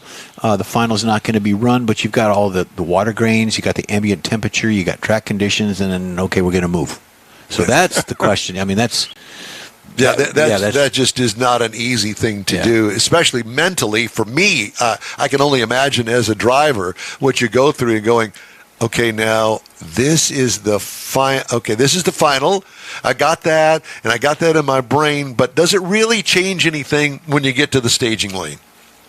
Well, I think there's 2 aspects of it, right? I think there's the mental side of it, which more so than anything else, it'll test your patience, right? Because you have that adrenaline going, you're ready to go to the final round, and all of a sudden everything just stops. Yeah. And now you have to wait 2 weeks before you run it. So I think there's the mental side of it, but then the physical side of it, like you said, the water grains, the track surface, track temperature, the air temperature, all that stuff plays a role. And to be honest with you, I think our relationship with Toyota Gazoo Racing North America helps us with that a lot, because they have engineers on site at all these different tracks that help us get the data and information that we need when we go place to place. So for us, we're fortunate to be a part of that Toyota family and have that relationship. And I think for us, that gives us a healthy advantage and something that we need, and gives us something to help to tune off of and build that foundation for us. Did you change any team members over the winter break? We did not. So we all stayed intact, from the crew chiefs, Mike Green, Tommy DeLago, to the general managers, Dustin Davis, and everybody in between. And you know how it is in this sport. There's so much turnover. So I think that was probably the most important thing. And obviously now being a part of the Skag Racing and Skag Power Equipment family, that was the big change for us. And, you know, we couldn't be more excited about it, couldn't be more happy about it. And it's just been an incredible experience so far. So we have a lot of gratitude for the team at Skag Power Equipment for giving us this opportunity to flourish and run their colors on the side of the race car. But that's been the norm for the teams over the course of the downtime, over the course of the winter season. Not a lot of teams did a lot of changes, is what I understand. Yeah, I think so. I think for the most part, some teams have stayed the same naturally. Right. Yeah. There's been some movement, especially in the crew chief department. That usually happens, obviously, during the wintertime each year. But for the most part, it's stayed relatively similar, which I think is good for the sport because it breeds good competition. The longer the teams are together, generally, the better these cars and the better these teams do. So I think it's a good thing when that happens. But speaking of your crew, combining the two events, does that impact them, the way they do things? So it might. In a situation like this, it's a little bit different because there's no added runs. So when you run into situations like this, sometimes there'll be another run in addition to finish that final round. But what we're going to do here is the third run of qualifying in Arizona will also count for the NHRA Winter Nationals final. So it'll all be done in that same time period, all within 3 runs of qualifying. A little more worried about. It's probably more mental than anything else. But in terms of physical work, because you know how it is, guys, these guys work so incredibly hard. There's no actually added work on top of what they actually do already. Well, there's also the money factor, too, because each round costs tens of thousands of dollars. And let's face it, I mean, you run the risk of blowing up a motor or pushing a head gasket out or spinning the tires or whatever. And so it's a whole lot better to have 3 rather than 4 rounds. Yeah, definitely. I'm like, I want to race anytime we get a chance. Well, of course, yeah. Opportunity. But that's right, typical drivers. What are you going to do? But for us, no, it makes a lot more sense economically. You know, when we talked to you in Baytown a couple of years ago, we were all thoroughly impressed by you. I want to know a little bit more about you and your background, being from Plainview, New York. I mean, how did you get going in racing? I appreciate it. Thank you. The way I got going really is my father raced for many years. So I grew up around the racetrack. He raced in funny car. He raced in pro modified. So I spent a lot of time growing up around the racetrack, and it's so easy to fall in love with this sport. And that's just what happened. So I got my first junior dragster when I was 11. I was going about 30 miles an hour. But at the time when you're 11, I felt like the fastest person on the planet. Yes. Right? I had my fire suit on, especially being from New York. These kids were like, what? You drive a race car? I was like, yeah, check it out, 30 miles an hour, right? And I think that kind of bred this foundation for myself where I just kept falling in love. And I went from there to race bracket style racing and top dragster. And I did that with a great individual named Barry Brown. That's really where I cut my teeth and learned a lot about what it means to be a good representative, a good race car driver. From there, I raced in top alcohol dragster, had a great experience, won a few races there, and then was fortunate to partner with Dustin Davis and move into the top fuel ranks. So it was just a natural progression. In every class that I stepped onto, you know, the ultimate goal was always top fuel. But, you know, I find that I've been very fortunate to be surrounded by a lot of really great people. And without those people, we wouldn't be in the position that we are today. Well, I also think that you're well-spoken and you're a good representative for your sponsor. Absolutely. And, you know, to me, being a marketing PR guy, that means a lot. And I can tell you that it's very impressive what you do because, let's face it, you've got thousands of guys that would give anything to be in your shoes. And some of them, rightly so. I mean, they're very good race car drivers, let's face it. They are, and I think gratitude is so important because I have if you ask me, I have the best job in the world. I mean, I get to do something, like you said, that so many people would love to do. And I'm very appreciative. I feel very blessed to be able to do what I do because who else gets to strap into a race car and go over 300 miles per hour in under 4 seconds? There's so many people that would love to do what I do. And, I think the beautiful part about our sport is that it's not about me. It'll never be about me. It's about the team. It's easy to see the race car roll out there and do what it does, but it's about what it takes from a team to actually put the car in a position to go down the racetrack and do what it does. So I love the team aspect of it. And like you said, I'm really fortunate to be able to have this opportunity to be able to drive this race car. I have to tell you that, I'm sorry. I was going to say, from being from New York, do you still live there? You still have a residence? You go back? How's that work? Family? I do. So as we get into the winter months, as I get a little bit older, places like Florida tend to look a little bit but for now, no. You like hanging out with us old people is what you're saying. I don't know about old. You and I clearly have different definitions of old. Yeah. But I love going to Florida, but I am still in New York. I was born and raised in Long Island, New York, and I'm still there. Very nice. I don't remember what I was going to ask you. I will tell you that I did watch early this morning, couldn't sleep, got up, and was watching NHRA TV and saw a race from 2022. And, I did marketing and PR for a Top Fuel team, the Valvoline team, back in 2006 with David Powers. And I had an opportunity to get to know the guys on the team that actually were in the pits and got to know them individually and how hard they do work. And, you hear drivers say that, oh, my team, my guys behind me.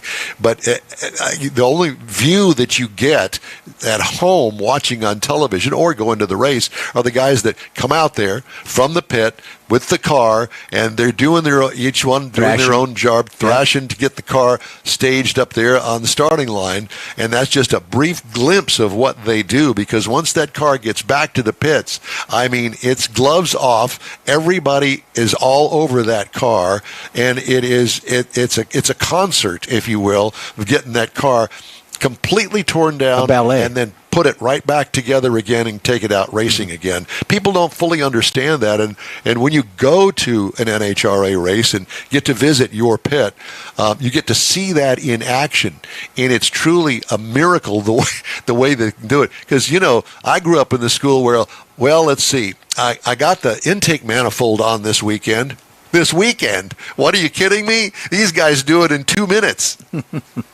Yeah, it's incredible. It's a coordinated dance. It really is a concert or a ballet or however you want to put it. It is something to see. It really is incredible. You have 8 to 10 guys actually on what we'll call the floor, right? Working on the race car, taking it apart, putting it back together, and sometimes under 55 minutes. And these guys are so competitive. We have a clock. We have actually, the clock to know when we run. Yeah. Separate clock just to time ourselves. And each and every time they're trying to beat their best, which they've done before. So I know that they've gotten, I believe, close to, if not inside of 45 minutes between rounds. Just incredible to be able to watch what they do and turn this car around. It's something to see. And then you drop your 10 millimeter and you got to find it. But I think that's one of the great things about the NHRA. People can go to the pits, and stand there and kind of see that kind of action going on. You go to NASCAR or someplace, you can't do that. Well, I think NASCAR's getting a little bit better at that. They do have F1's not any better. Well, we're not talking about that. But at NHRA, it's a family event because you can walk the pitch. You've got all the merchandise trailers. You've got the drivers. You've got the crew chiefs out there. They all sign autographs. Yeah. They're all walking around. They're on their little bikes going to and from, and you can stop them and talk to them. So do you have any wrenching experience yourself? I do not, to be honest with you. Actually, what's fascinated me about racing, there's the engineering and the wrenching side. There's the driving side. But I've always been on not only the driving side, but the business and the sponsorship side. Well, that's me, marketing and PR. I have wrenched on my cars, but that was a long time ago, and today I'm pretty much lost. I get the general idea of how an engine works. I got that from my dad, but everybody has a job to do, and when you get to your level, on the pro level, it's at a much higher level across the board. I know that we had mechanics on the Valvoline team that had been mechanics for years and years and years. We had a clutch guy that flew in from San Antonio to wherever we were. He was the clutch guy. That's all he did, and he was very good at his job. And I know that you've got the guys just like the parts washer. Okay, he's a parts washer. That's where you start, down at the bottom of the totem pole. But by golly, by the end of the season, that guy could wash those parts faster than anybody you could have ever seen. You're right. It's all about specialized knowledge, really. Everybody, if you want to be successful, everybody has their own individual tasks. And collectively as a team, if you each do your job, you're generally going to put yourself in a good position to be successful. So for me, like the clutch guy has his job, the guy who works on the heads has their job, the guy who works on the bottom end has their job, so on and so forth. So for me, we spoke about that side of the team and the wrenching side, but there's also what we'll call like the support staff side, which is the PR and the marketing, which is the sponsor relations, which is hospitality, and the actual people that help to make the business side go. And that side always intrigued me because there's so much B2C in the sport, but there's also a lot of B2B in the sport, and the hospitality part of it and being a good representative for your brand and your partners is super important. So I think that the way the sport is built right now, it has to be business first, because without success off the racetrack, there is no success on the racetrack, and there's no opportunity to even be on the racetrack competing at a high level. So that's kind of where my focus has always been, not only at the racetrack, but also during the week is working with companies like Skag Power Equipment, Toyota, Phillips, Lucas Oil, Mac Tools, to be able to do everything we can to represent their brand in the best light and hopefully generate the return on investment that they're looking for due to their involvement in the sport. Well, listen, if the driving career goes down the toilet, you're going to be great in marketing and PR. Just offering that up. You know what? Every NHRA driver does that. Yeah. Well, if they don't, they have somebody that does it right, for but them. they're all in tune with their specialty, with their sponsors, with their motivation, and with their team. So he's spot on. Yeah, no doubt.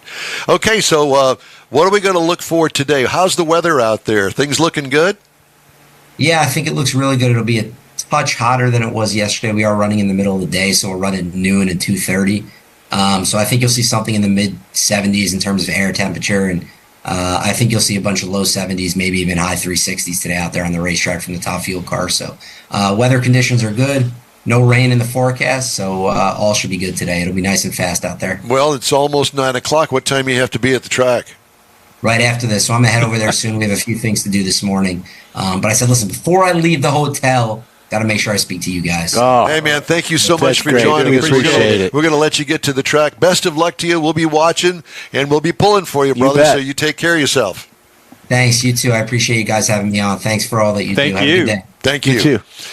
Justin Ashley, yeah, he's with the Skag. It's always fun to Top talk Fuel to the team. young guys like Yeah, that. well, we talked to him, like I said, at Baytown. Yeah. Same down-to-earth, young individual, goals set, goes fast. Well spoken. Mike wants to be like him. Yeah, and he's got Mike Green, very successful crew chief, along with Tommy Delago. So those guys, they know what they're doing there. But not only that, they've got all the other teams they can bounce information off of. And The Toyota Yeah, bunch. well, yes. yeah, absolutely. Yep. That makes a big difference. All right, so we've got a choice here. This is the Armstrong choice wheel. Okay. Spin the wheel. So are we going to do Mars 10 microcars, or do you want to do Mars Auto History? Well, Which that's time up we to got? Mars, because it Well, sounds like it's a Mars day. It is. The micro cars will take a little bit longer. Okay. Well, then now's the time. So what do you want to do? Perfect. Let's do We'll the micro microcars? cars. Let me- So Yeah. Mars has a little feature that he's going to do on microcars, 10 microcars. Yeah, it's kind of in between cars on doing car reviews, so we decided to come up with something here. Okay. So the micro cars, we're talking about smaller cars. Now, just to set the stage, this first one is a 2025 Mini Cooper. Okay. And the reason is that, so you kind of get an idea what we're comparing things to. This vehicle is 12.7 feet long. I was going to say 10, but 6.4 feet wide and 4.6 feet tall. So it's like 2 Don Armstrongs long. that's right. It's a pocket racer. All right. So we'll go over here. Let's go to the next one, number 10. Now, this is the Scion IQ.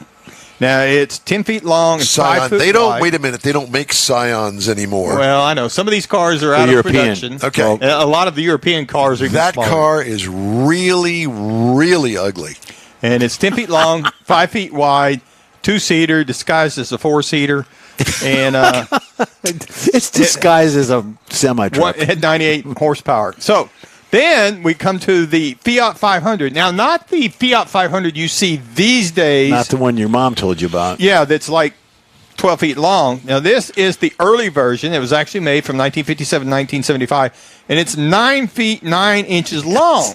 And it ran on a 479 Have you ever cc been in cubic one? inch engine. Oh, my I've God. seen one in California It on the is freeway. so tiny. I'm 6'1". I don't even know how I got in the car. I this certainly is- had a hard time No, getting it- out. It's like they got 12-inch wheels on. This is a 5-passenger. No. All right. And then we get to the Daihatsu Velomax. Daihatsu. Daihatsu. Yeah. Oh, there This you was less than 10 feet long, a little more than 4 feet wide, but it had a 356 cubic centimeter Nobody cares. engine. It's got a mole on the hood there. It's smaller than most new Honda motorcycles. That's a skin Engines. tag. That's a skin tag. Then the Mahindra E20. We're moving on. Mahindra, they make tractors, tractor, don't yeah. they? Yep. And there it's just The E20 Mahindra- measures 129 inches long and 59 inches wide. What's the wheelbase? 6? 129 inches. So it's a little bit longer. Oh, okay. That's ugly too. But we're going to step over here to the Reva. I think that's how you say it. G-Wiz. Reba, like is in Reba McIntyre? R-E-V-A. Oh, Reva. G-Wiz. It's less than 9 feet long. Oh. It's built in India. It's an electric car. It's supposedly... It looks like a size 5 shoe. Well, supposedly it would hold 2 adults and 2 children and No. carry 600 pounds. I would say But tub it out. but it would only go 50 miles an hour and Put it'd a go blower 48 on it. miles on a charge. Dude, can you imagine going around the corner in that thing would tump over? Then we get to the Renault Twizy. That's the Renault. Renault. Renault. Ooh, I Oh like it. my Looks like a God. razor. No. 8-foot razors. electric quadricycle, 3 doors. And it's Looks like an still Those being things that produced. But comes up. Yeah. gets 26 miles to one charge. But it's 8 foot long. That's all it is. Less than a Dawn. No, it's a Dawn and a quarter. So we get to the Buddy Electric. Now, this was produced and sold in Norway. This car is 8 foot long. And it comes with a Norwegian accent. And it's supposed to- hoo. It's got the little baby cone. Yeah, it sits the cone. 3 people on a bench seat. Oh my God, a buddy. Yep, and it will have Oh, a your range buddies if of you sit with that one. 49 miles, and it takes 6 hours to charge for 49 miles. Okay. That is Getting really- to the commuter cars Toga. Commuter cars Tango. This vehicle is 3 feet wide. Oh, we got more. And I it's thought we 8 were foot done. long. No, we got 2 more. Okay. Ooh. Oh my God. And you can charge it on your dryer outlet. Now, the number 2 is Looks like a dryer. Myers Sparrow. This is a 2-door hatchback version. It's like a high heel shoe. It's 8 foot long. It's a 3-wheeler. Top speed is 70 miles an hour. It'll range to 60 miles. Downhill. I have a red pump that looks just Oh, yeah, like that. that's what I was thinking. Put your hairy leg in it. Look good. And then we get to the Peel P50. What? P50 is 54 inches long, 41 inches wide. It held the Guinness World Records title of the smallest car for more than 50 years. It's got 1 seat in it. It's no, that's a 49 bench. cc, that's a go to park 28 bench. miles an hour, and that vehicle is still legal in the UK. Oh my God. Well, that's those people. There's something weird with some of those people over In there. the UK. What can you say? I got a man. younger uncle from over It's there. got wheelbarrow tires on it. Yeah, and it looked like it had like a park bench as a seat. Well, yeah, but it ain't near long enough for it to be a park Yeah. bench. All right. No, it's for one person. So All right. All right. Okay. Well, we're going to do auto history here. We're going to do that later. your call. Okay, we're going to do that later. We're not going to do that. We're going to do this first. And I guess that we played those commercials, huh? We're in break 2. We're in break number 2. Okay, all right. Auto industry designing the cars of tomorrow to be electric, so the cars of Tomorrowland are being electrified too. The Disneyland Resort in Anaheim, California plans to get rid of the internal combustion engines that for decades have filled the air around the Autopia attraction with exhaust fumes. I knew we were going to go there. Autopia. American Honda has sponsored Autopia since 2016 when it replaced Chevron. As part of a 10-year sponsorship deal with Disneyland, the automaker paid for a refurbishment that included putting 8.5 horsepower versions of the IGX series engines into the ride's 96 cars, which now wear Honda logos and colors. The cars meander along a nearly half-mile track at a maximum speed of 6.5 miles an hour. Paul Scott, an activist who has complained to the California Air Resources Board about Autopia's fumes, said Disney's choice of powertrain sets a powerful example to its young visitors. Go electric. Okay, fine. There you go. Yeah. Then there's something to be said for gasoline engines that have that lawnmower sound to them. At least you feel like, hey, I'm in a car. Mm-hmm. I don't know about an electric car. That'd be kind of like driving the electric golf cart. Yeah, they're very quiet. And to be honest, it's been a year since I've been to one of the Disney parks or any place that had a ride like that. But I don't remember smelling anything. No. You put a playing card in the spokes with a make the noise. I used to do that. Mm-hmm. That and balloons. Balloons were good. Oh, balloons made it sound like a Harley. They didn't last very long. Potato. Kind of. Yeah, but if you went real fast, then it was a lot of potatoes. Well, then you blow your balloon. Well, there's that. Yeah. I hate it when I blow my balloon. You've done that. Well, Sergeant Woodard will help you with that. And breathalyzer. First retail trim of the 2024 Chevy Silverado EV will have a longer range and a lower starting price when it goes on sale this year. The Silverado EV RST First Edition should go on sale soon with a General Motors estimated 440 miles of range, up from an earlier estimate of 400 miles, Chevy said Wednesday. The brand also confirmed the RST will start at how much? $62,000. Mars? All electric. All electric. I'll go to 50. They're trying to cut the price. Okay. The brand confirmed that the price will be $96,495 with shipping. God. Less than the $106,895 starting price Chevy previously provided. So you're right. They did cut the price. Okay. Who's going to buy that? Not me. I'm still looking for a hot rod. I send you these, and you don't act on them. No. Your car's been paid for years. I think it's time for you to get into one of the Hemmings cars, because I give you all these really cool cars, especially the Cadillacs, and you never act on it. I know. We'd love to hear from you. Shoot us an email. The address here is info@InWheelTime.com. Time now for a quick break. You're on the In Wheel Time Car Talk Show, streaming and podcasting around the planet. Look for us on your favorite provider. Are you ready? We're going to take this break. Yep. The original group of Lupi Tortilla restaurants will have you telling your family and friends just what the original recipes mean when it comes to the best fajitas in Southeast Texas. Founder Stan Holt invites you to visit the original Lupi Tortilla near I-10 and Highway 6. Here's the original house that inspired the design of all the rest and the original charm that helped make Lupi Tortilla the go-to destination for Houston Tex-Mex. Speaking of original, nothing can compete with the original lime pepper marinade that everyone will agree makes Lupi Tortilla award-winning beef fajitas the best anywhere. Lupi Tortilla Katy is another location that gives you the same quality and service Houstonians have come to expect at Lupi's. It's located just off I-10 and the Grand Parkway at Kingsland Boulevard in Katy. Find yourself in Aggie Land? Head to the Lupi Tortilla in College Station, located just around the corner from Kyle Field. It's a great place to enjoy those famous frozen margaritas before or after the game. Headed east to Louisiana, stop in at the Lupi Tortilla in Beaumont. It too's on I-10. You can't miss it. The original group of Lupi Tortilla restaurants invites you in for the best Tex-Mex anywhere. You own a car you love. Well, why not let Gulf Coast Auto Shield protect it? Houstonian John Gray invites you to his state-of-the-art facility to introduce you to his specialist team of auto enthusiasts. We promise you'll be impressed. Whether you're looking to massage your original paint to a like-new appearance, apply a ceramic coating, install a paint protection film, nano-ceramic window tint, or new windshield protection called ExoShield, Gulf Coast Auto Shield is where Houston's car people go. Curbed your wheels? Instead of buying new, why not have them repaired? How about a professionally installed radar detector? Gulf Coast Auto Shield does that too. Get a peek inside the shop and look at the services offered by getting online and heading to gcautoshield.com. Better yet, stop by their facility at 11275 South Sam Houston Tollway, just south of the Southwest Freeway, and get a personal tour. Gulf Coast Auto Shield is your place to go for all things exterior. Call them today, 832-930-5655 or gcautoshield.com.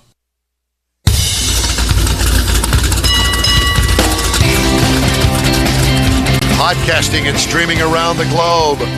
It's the In Wheel Time Car Talk Show, brought to you by Mecum Auctions Houston. The last day at NRG Center today. They had some good stuff yesterday. Just ahead, the executive editor of The Drive, Jeff, has a feature on the four-door Corvette prototype. What? A four-door Corvette. You've probably never seen it. You go into if you're watching on video. It's just ahead on the In Wheel Time Car Talk Show. Howdy, along with Mike out of this world, Mars. We always need more Jeff Zekin. I'm Don Armstrong. Glad that you could join us on this Saturday for our live edition of the show. If you're listening on a podcast, we thank you for that as well. We get a fresh, new podcast 6 days a week on this program, and then we do the live program on day 7. It's kind of like Sunday going to church. Yeah.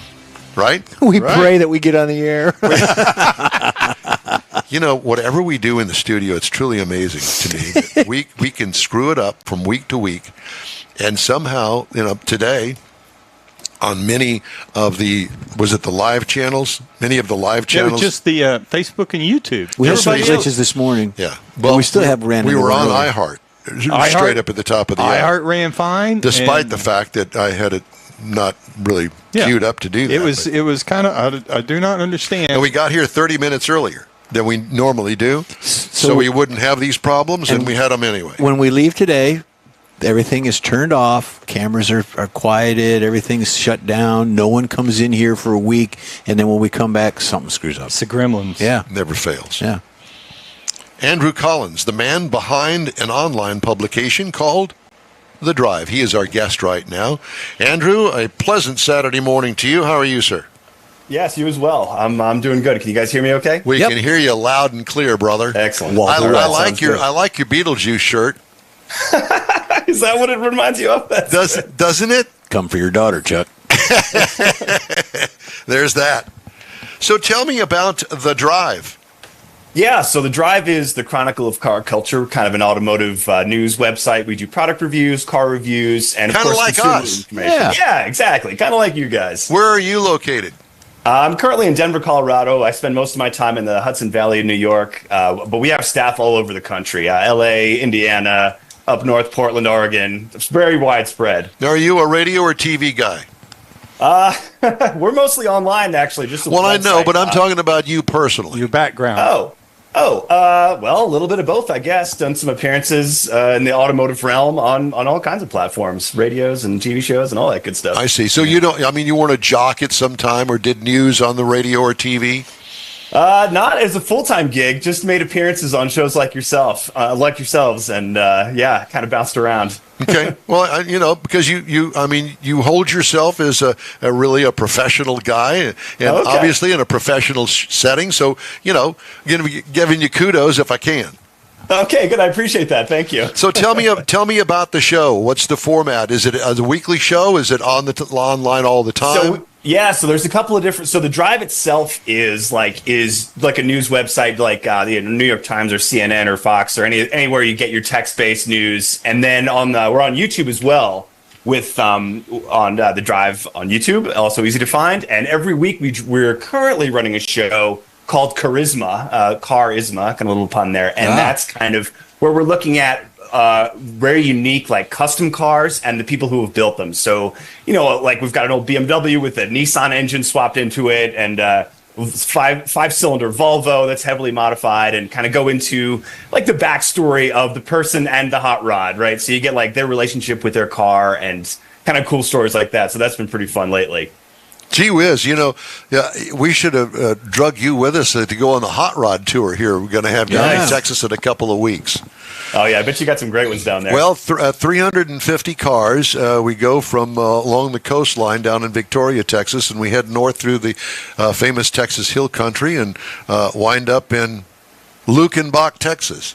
Nice. That sounds fun. Yeah. So that's our next big adventure that we're headed out of the studio on. A few weeks. Yeah, we do remotes and that sort of thing at different car events. So your stuff is a little bit different than our stuff. Yeah, a little bit. We don't necessarily. It sounds like you kind of focus on like the classic American muscle, which we touch on a little bit. But yeah, we kind of try to just cover a little bit, dabble in a little bit of everything. Well, and that's us as well. We do car reviews. We get press cars. Yep. Mars and I do, and so we do car reviews as well. And so your stuff is updated, obviously, every day. Oh, yeah. So on the website, there's new text-based stories every day, at least like 8 or 9 new stories, whether it's news and usually like a couple of car reviews a week. But, the news is always popping off. So there's new stuff every time you refresh the page. Do you guys cover anything that goes on in Detroit with the big three? Yeah, absolutely. I mean, everything that has to do with basically the industry. And we try to write for a pretty broad audience, so we don't necessarily get into as specific as like big three executives changing hands or things like that. But anything that the car consumer can use and potentially affects, how your relationship with your car is going to change, we definitely try to cover. So, are your reporters? Are they all journalists? Are they freelancers? How does that work? Yeah, we've got a staff. Staff size fluctuates a little bit, but yeah, pretty much everybody is. I think you could consider us all journalists. We all come from different backgrounds. I studied anthropology in school personally and kind of worked in the automotive finance world for a while. I've worked in a lot of different aspects of the car biz and now have been reviewing cars for over a decade. So I've got pretty deep into that at this point. Yeah. Well, we can relate to that. Mm-hmm. Right. Mars, how about you?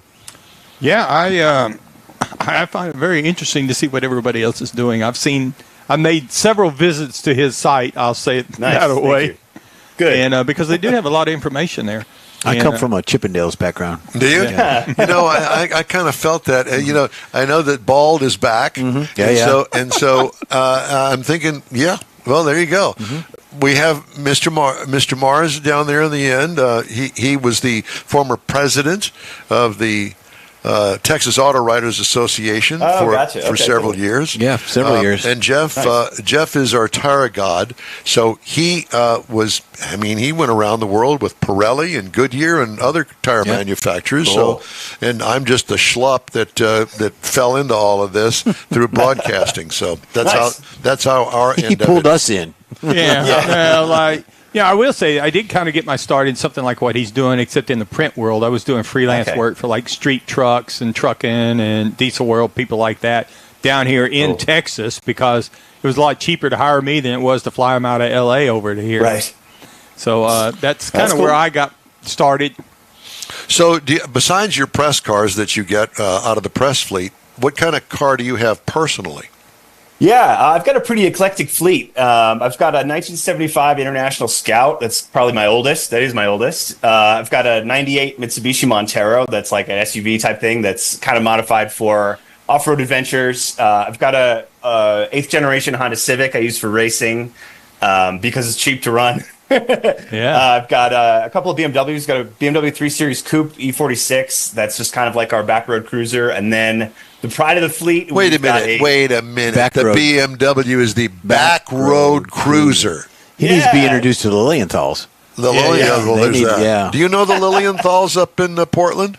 Andy? Yes, Andy and Mercedes. Yeah, I was just hanging out with Andy at Easter Jeep Safari a couple weeks ago. Wow, they just got back from the Elcon. We just had him on the air last week. Yeah, another Mitsubishi guy, actually. I think he's got a couple of Pajeros. Yes, he does.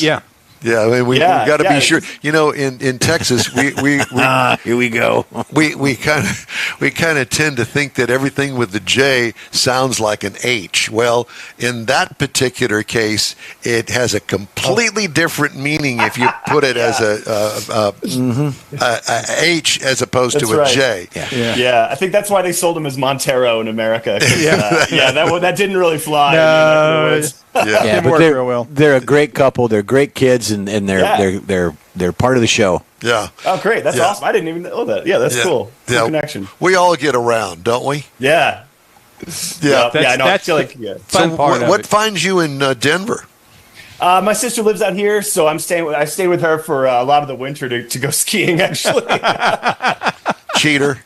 Yeah, exactly. I've just been mooching off her guest room. That's great. Enjoying the winter weather a little bit. Yeah. Testing all the vehicles in the snow. That's Exactly, It's research. It's research. It is, yeah. And actually, we did some events out in Utah, so it was a lot easier for me to get there. We did Easter Jeep, as I mentioned, and then Ford Ranger Raptor was a couple of weeks ago, so it was easier to get to those events. Now, were those events paid for by the manufacturer? Yep, yeah. The manufacturers are always happy to pay for stuff like that. It's quite a thing. Well, what's the one in Moab just last week? Jeep Safari. Yeah, the Jeep Safari. Yep, I have a client of mine that took his son out there. He's a Jeepster. He's a massive vehicle. Was that like about 1,000 Jeeps? Well, he said closer to 10,000. 10,000. There's a bunch. Yeah, it's wild. They all descend, and it's actually kind of one of the tougher times to actually go off roading because the trails are so crowded. Yeah, he said you got to get there early, and there's different ones for different styles of driving and different aspects. Yeah. So if we go over to the drive this morning, what are we going to see?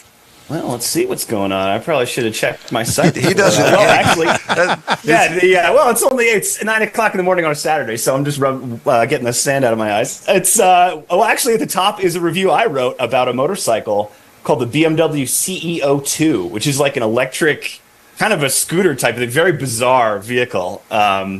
And I reviewed that a couple weeks ago, and actually the story just went up. And a lot of electric car news, actually. Porsche Taycan recalled for fires, not so good. Barbecue. Car reviews. We found a funny story about how the zoo transports giraffes in a colossally tall trailer. Interesting. Interesting. So it's a whole spread. It's a cornucopia.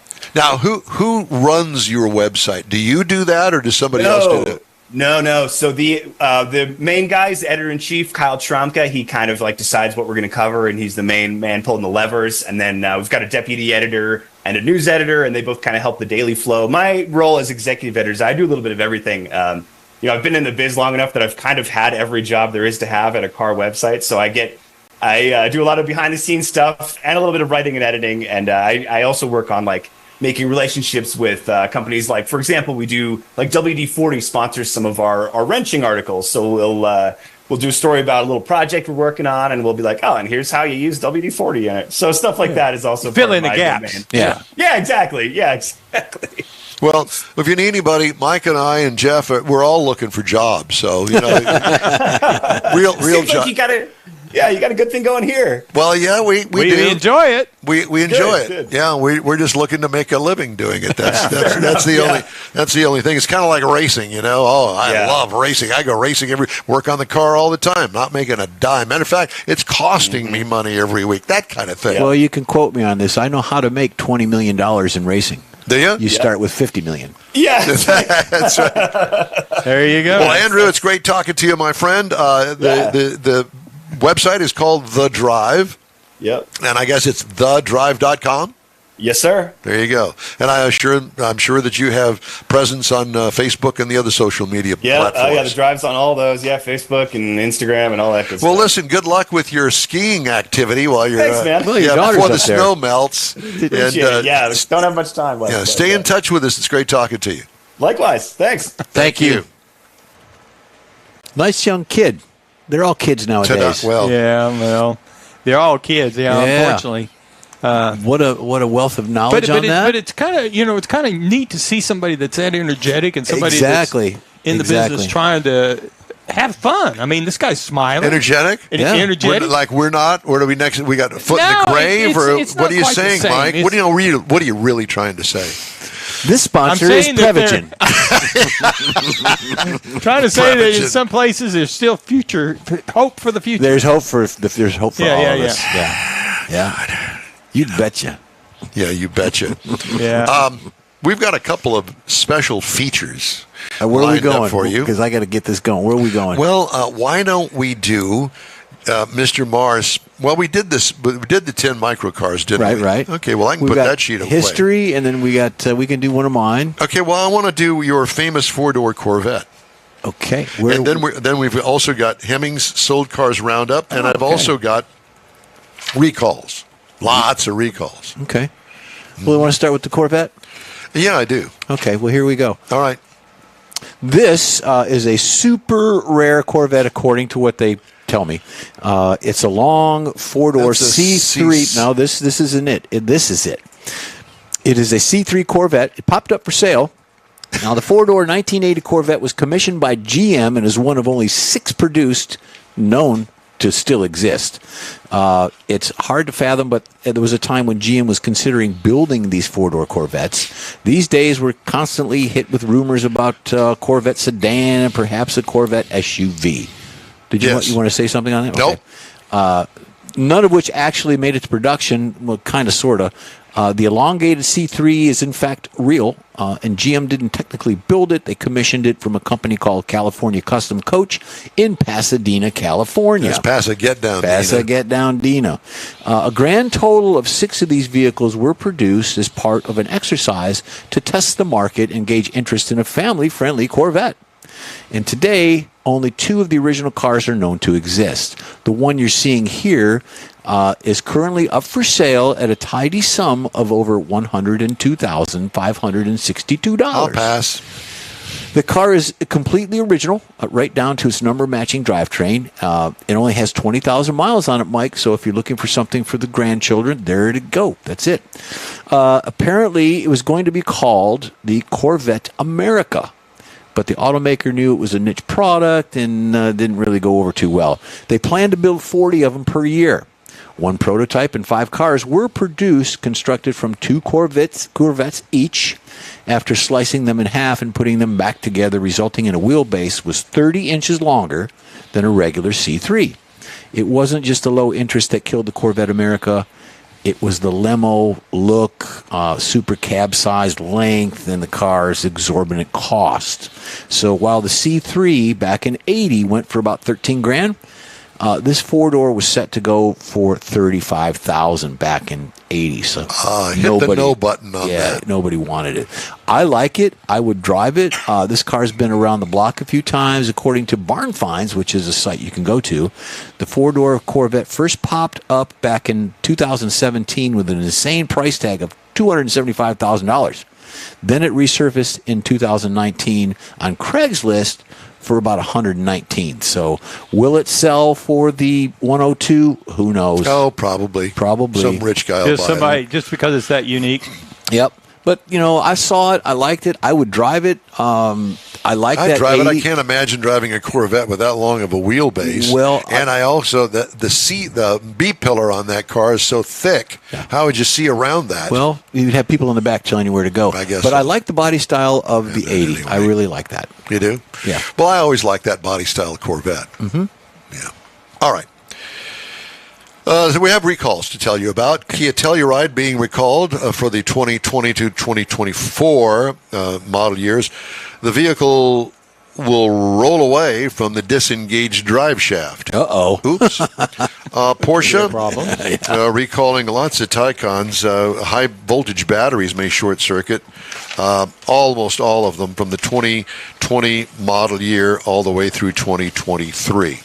And also, it goes on. Even the 24s. What are you doing back there? Hiding my paperwork. You're hiding your paperwork. You don't want anybody to see it? No, I don't want Mike cheating. You were one of those kind of guys in high school, weren't you? Yeah, I was. When I went. Your Lamborghini Huracan that you've got in the garage at home? Yeah. It's being recalled because high beams may not activate. Oh, boy. Or how about the fuel supply line may leak on the Ford Mustang 2024? It's being recalled. The Ford Mustang, not the Mach-E, just the regular. Gasoline motor. That would be the one with the fuel leak. Yeah. Ford Bronco Sport and the Maverick for 2023. The tires were manufactured incorrectly. Oh, boy. That's all it says. That's a DOT problem. Yeah, it is, but it's being recalled. So you get a new set of tires. Yeah.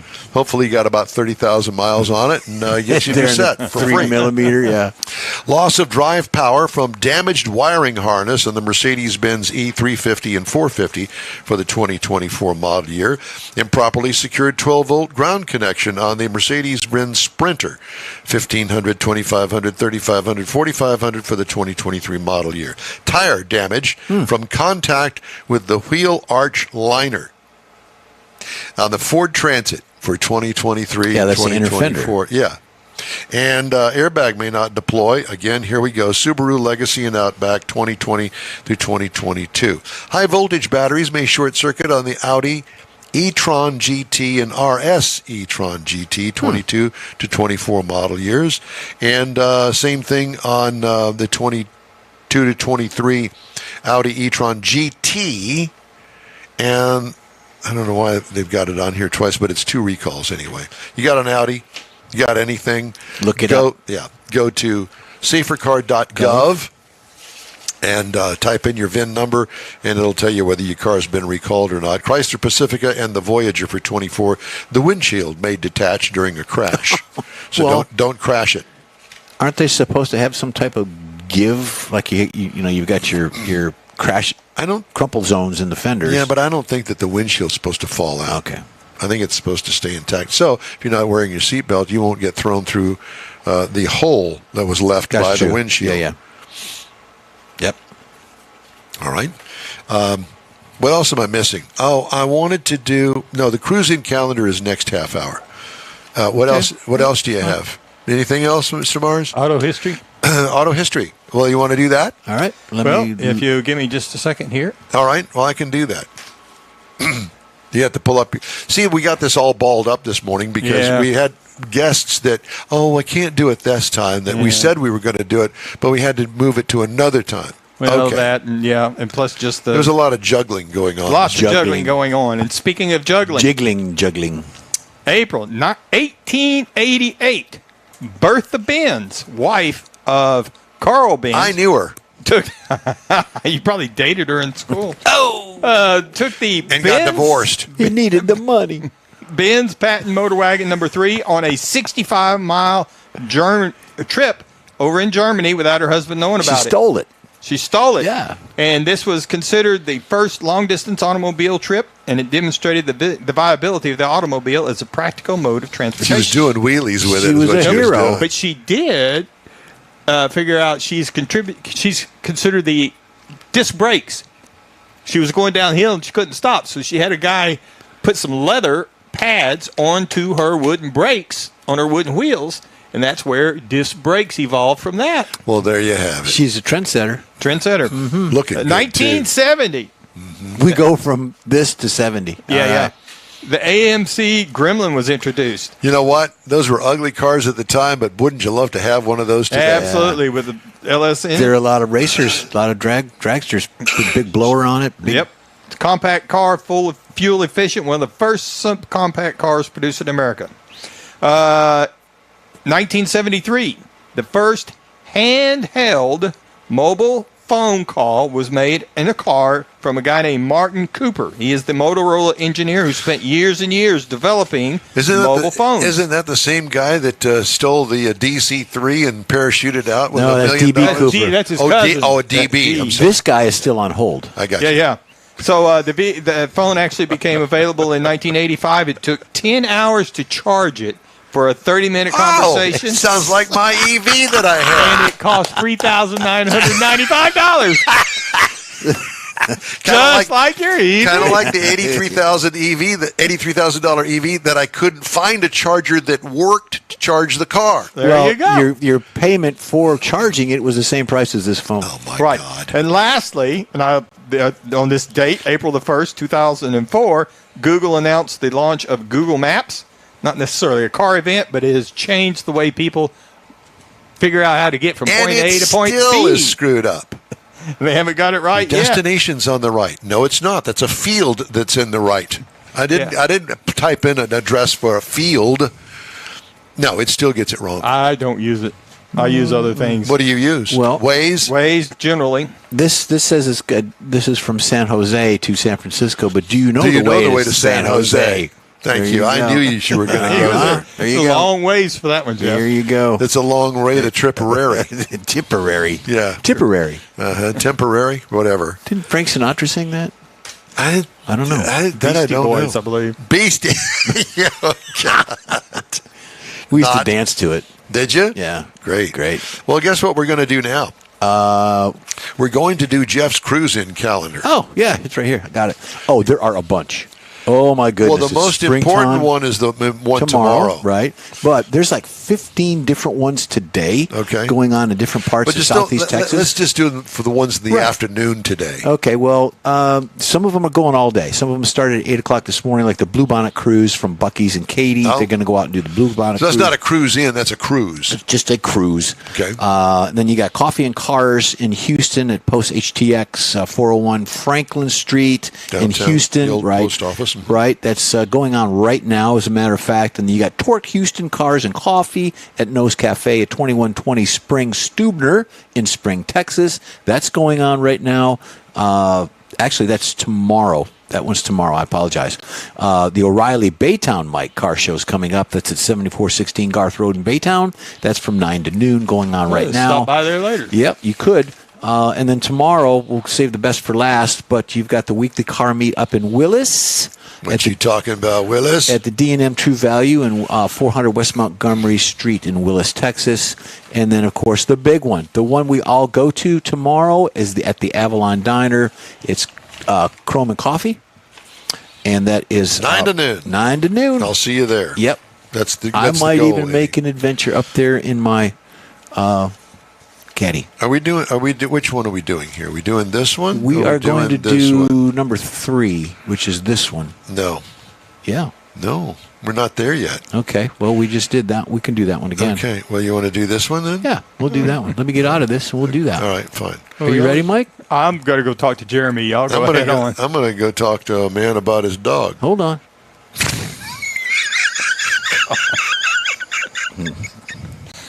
You're a pet lover, aren't you? I can't entertain myself on You're this a pet show. lover.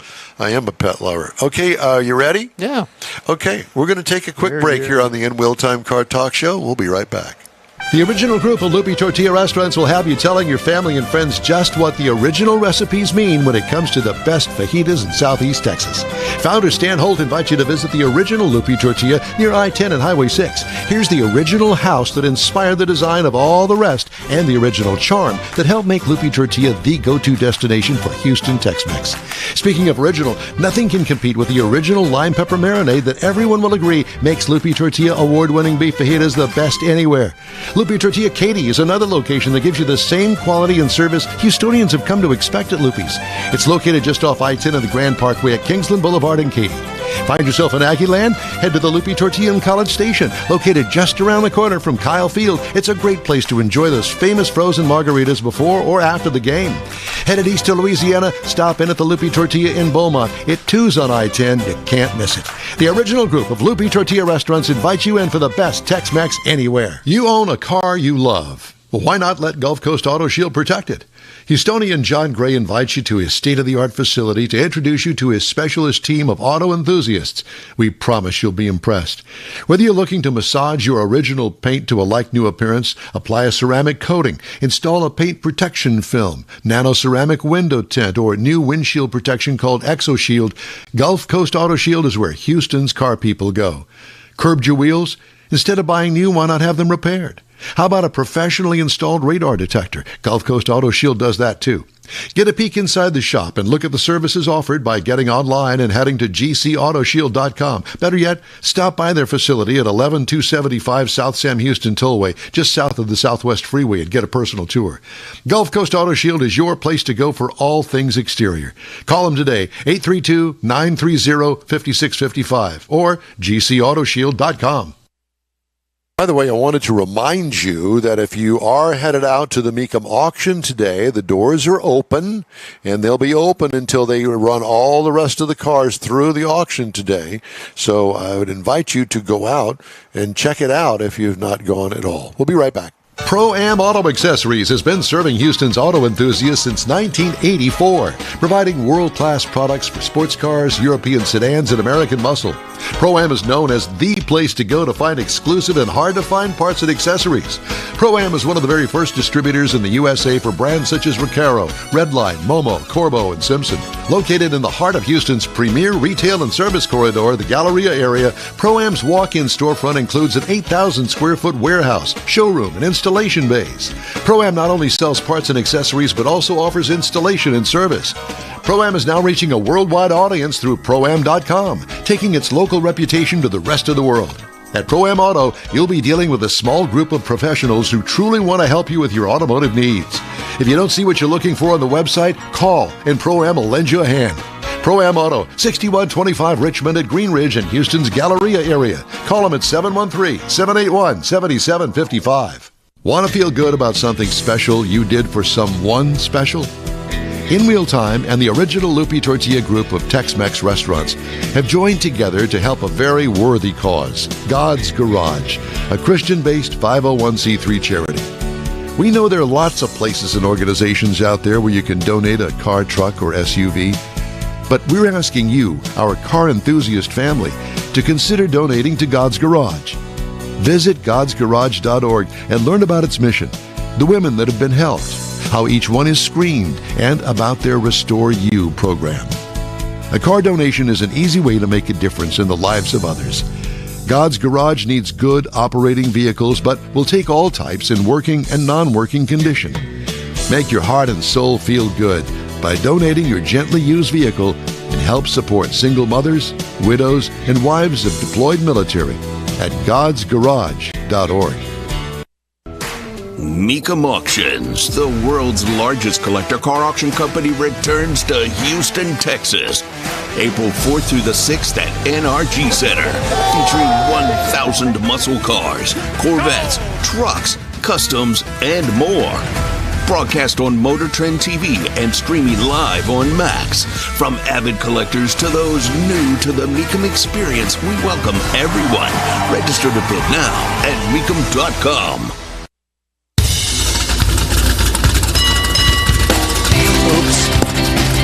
Pardon me? I said, oops.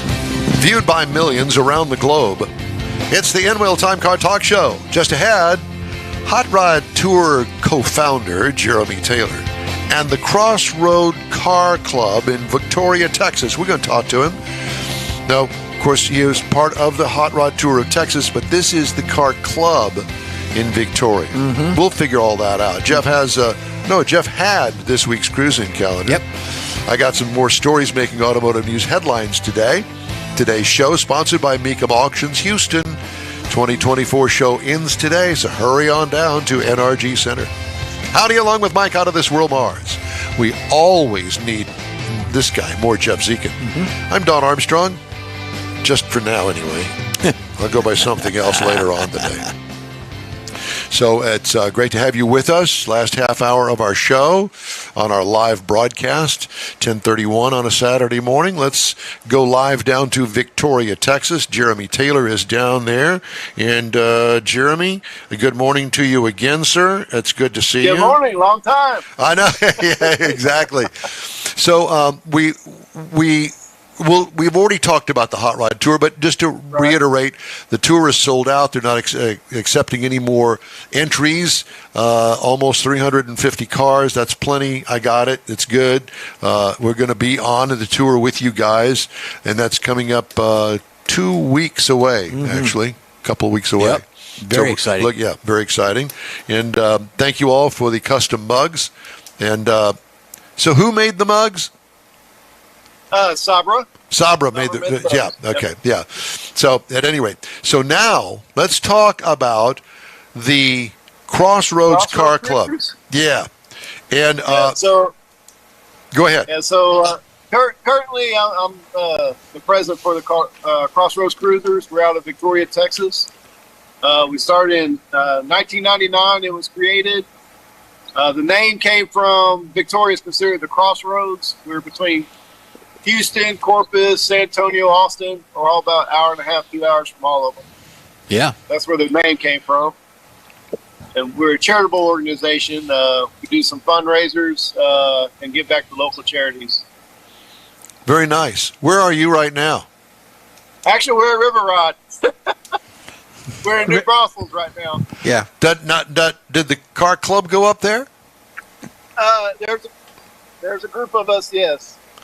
There's a group of you. So some of you are from up there. Well, that's a good shot. Yeah. So there are some of you from the car club that are up there. Yeah, about 9 of us came up here. Okay. Now, is the same 9 going to be on the hot rod tour with us? Probably, yeah. Yep. Yeah, I think all of us, yeah. Okay. It's just a coincidence that several members help us with the hot rod tour, so. So I'm gathering that the entire community of Victoria down there, Yes, hot everybody is a member of something or another, all to do with cars. It's either the Hot Rod Tour of Texas or the Crossroads Cruisers. Or the orchestra. Or the orchestra. Yep. Yeah. All right. Well, because we're going to have the Victoria, is it the Symphony? Victoria Symphony, yeah. Victoria We'd Symphony. be jamming, man. 16-member. Jeff, is a drummer, so Yeah, he I'll can bring sit in on the symphony with Absolutely. the drums. Absolutely. Just thought we just volunteer him. Throw It's that out okay. there. Oh, okay. All right. Yeah. Who's that sitting in your lap? This is my sidekick, Henry. Hi. Hi. Our youngest club member. Yeah. Youngest club member. Yeah. He's always here with me. I got a feeling he's been drug along to things that he really didn't want to be drug along to. Do I have to really go? No, actually, he begs to go. Well, it's interesting because, I have 2 girls. I have 2 daughters. And so I drug them to every car event that I went to. Ask them, they'll tell you. Yes, some of them I liked. Other ones weren't all that great. There was that kind of thing. But, they are. They're still special. He's always gay. Yeah. How old? There was a time where I was the youngest club member, but then I got replaced. Well, yeah. And how old are you? Can I ask? I'm 28. 28. I joined when I was 24 when I joined. So yeah. Been in the club for about 4 years. Very nice. Okay, so when do you? The cruisers. So do you guys have regular cruises that you go on? Cruise-ins, car shows, what? There's a pretty good group of us that travel to different car shows usually within 2 or 3 hours from Victoria. So we also different club members will set up some cruises on occasion. We'll go to little country stores for Morales when it was open. We'll go eat lunch there. We've take some back roads, hit different spots. Christmas lights. Then let's see. Yeah, we'll do the next town over. They do a big Christmas lights over in Cuero. So we'll do a Christmas cruise over there. Go through the Christmas lights, and that's about 45 minutes at least driving through the lights, and then we'll go eat dinner after that. Interesting. A lot of eating. There's a lot of eating going on, right? Yeah. Always. I think one this is just a suggestion that I'm going to throw out there because I'm that different kind of guy. I'm the weirdo of all of them. I'm thinking of maybe about a Christmas lights cruise in July or August.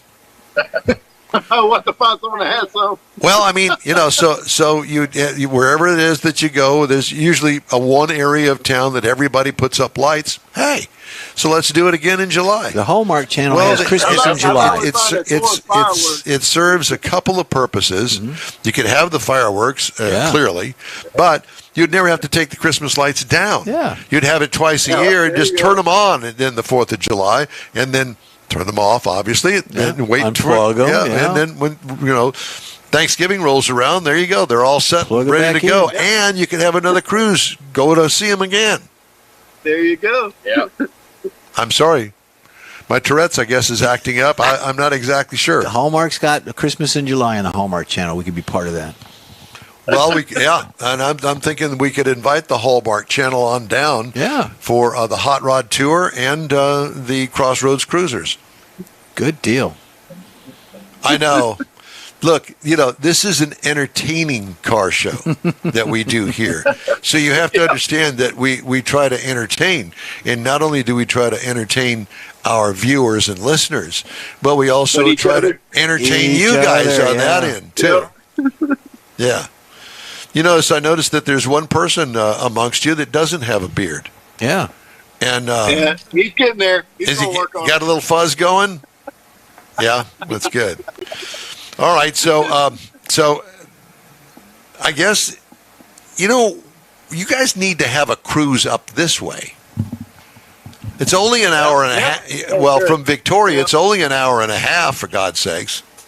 Yeah, we'll have to do that. Definitely have to do that. Uh-huh. Actually, I think someone's wanting to try to set something up, to tell you the truth. Well, you need to make a trip whenever we're going to be out at the Hemi Hideout. That's what we're the talking one. about. Yeah. We have a member that wants to work on trying to do a cruise up there. Well, you're the connection. We've got the connections, and so I'll tell you what. Next time I find out that they're going to have another open house, they have quite frequently. I mean, how much leeway, how much lead time do you need? As soon as we find out, we'll announce it. Yeah. I mean, a month is good, at least. Sometimes we do short notice. Yeah. So what kind of cars do you guys cruise in? It's a pretty wide variety. Everything from, we have cars from the 30s and 30s hot rod, all the way up to brand new Super State. Yeah. Oh, it's C8s. Yeah. We've got pickups, you name it. We've got I think about 8 members with C8s now. Wow. At least. See, I was looking for something along the lines of like a 1970 Lincoln Continental. Yeah. Something We got big. some Cougar Eliminator. original, like an 85 Monte Carlo SS. And, Yeah. we got a few Mustangs, and let's see, what else do we have? Several different pickups, a few Bel Airs. Yeah. Okay, so that's going to be the style. Who's got the vehicle with the bomb on the back of it? That'd be Bobby. Yeah. Bobby's got the bomber. Yeah. Bobby's got the bomb. Yeah, during the tour, he drives the Edsel. Well, I was going to say, yeah. That bomb out. Well, who drives the bomb car? That'd be Bobby. Well, you can't drive both of them at the same No, time. he can't. That's why you only see one at a time. Well, I'm thinking that one of us could fill in. Well, I'm sure he'll let that happen. He'll make it happen. Because we've bombed a lot. Yeah, exactly. All right, gents. Well, it's great to talk to you guys. It's the Crossroads Cruisers, Victoria, Texas, and what? Yeah. I was just going to say, he said that there's 8 C8 Corvettes. Yeah, Victoria members. must be a lot bigger than what I think it is. Well, the members are from all over, too. We've got about 80-something members Yeah, well, actually, we're 96 members right now. 96. Wow. And we actually have a car show coming up on April 20th. Yep. That's week after next. Yeah. It's called the Father's Night Out, which isn't on Father's Day weekend, but It used to be. It used to be. But the name is stuck. But it's a fundraiser that we do. That's the fundraiser where we get funds to donate to local charities. Is it a cruise in or a cruise? No, it's just a regular car show. Yeah, it's a regular car show. Yeah, we do judging and awards. Okay, it's a judged. This year we're gonna do Gotcha. top 30, and then we'll have best paint, best interior, best engine, best of show, and then the kids' choice. So. Gotcha. Well, sounds like fun. So I guess that we can go online. You have presence on social media. It's day of registration, so just come on down and register, and you're good to go. Well, where can we get more information on that? The Crossroads Cruisers Facebook page. It's all I needed. Yep. And I assume that it's Crossroads Cruisers on Facebook. Yes, sir. Okay. Yes, sir. There you go. You'll see our club logo. That we're actually underneath our club canopy right now with our logo all over it. So. Yep. Well, I'll be looking for you later on this afternoon. Sure. All right. Jeremy Taylor and guests, thank you all very much. It's great to talk to you, Jeremy. We'll see you in 3 weeks. All right, good talking to you too. We'll see you. All right, boys. Thank you. They're always got something going. Man, they got a lot of I stuff know. going on. You know, I'm thinking maybe we should originate the show from down there, and all of us just travel down to Victoria every weekend. You don't have a problem with that, do you, Mars? What time of the hours? What time are we going to start? You will never sleep. At 8 o'clock. It'd take you 3 hours to get there. 2.5. At least. Yeah. Right. Well, it's a thought. They were pointing out It's a bad thought. you got to go to the logo. They're sitting underneath their logo. Well, we've got a new logo up here too. We do. We kind of rearranged the studio. Yeah. If I'm sure that you've noticed. By now. Yeah, by now. So over here, this is our new logo. Mars went out and bought a TV screen. We plugged a little thumb drive in it, and look at that. But Instant we're on the logo. other side of the studio. We flipped the sides that we're on. Yes, we did. This was the side that nobody didn't- saw. Yeah, we didn't think that you would really enjoy looking at the window air conditioning unit that's in No. here. And the only way to do it was do it this way. So Here we are. Here we are. And we thank you for joining us. Let's take a quick break. Then This one. Yes, we're going to take that break. Thank you, Jeffrey. Mm-hmm. All right. So after a quick break, we'll be right back here on the In Wheel Time Car Talk Show. Pro-Am Auto Accessories has been serving Houston's auto enthusiasts since 1984, providing world-class products for sports cars, European sedans, and American muscle. Pro-Am is known as the place to go to find exclusive and hard-to-find parts and accessories.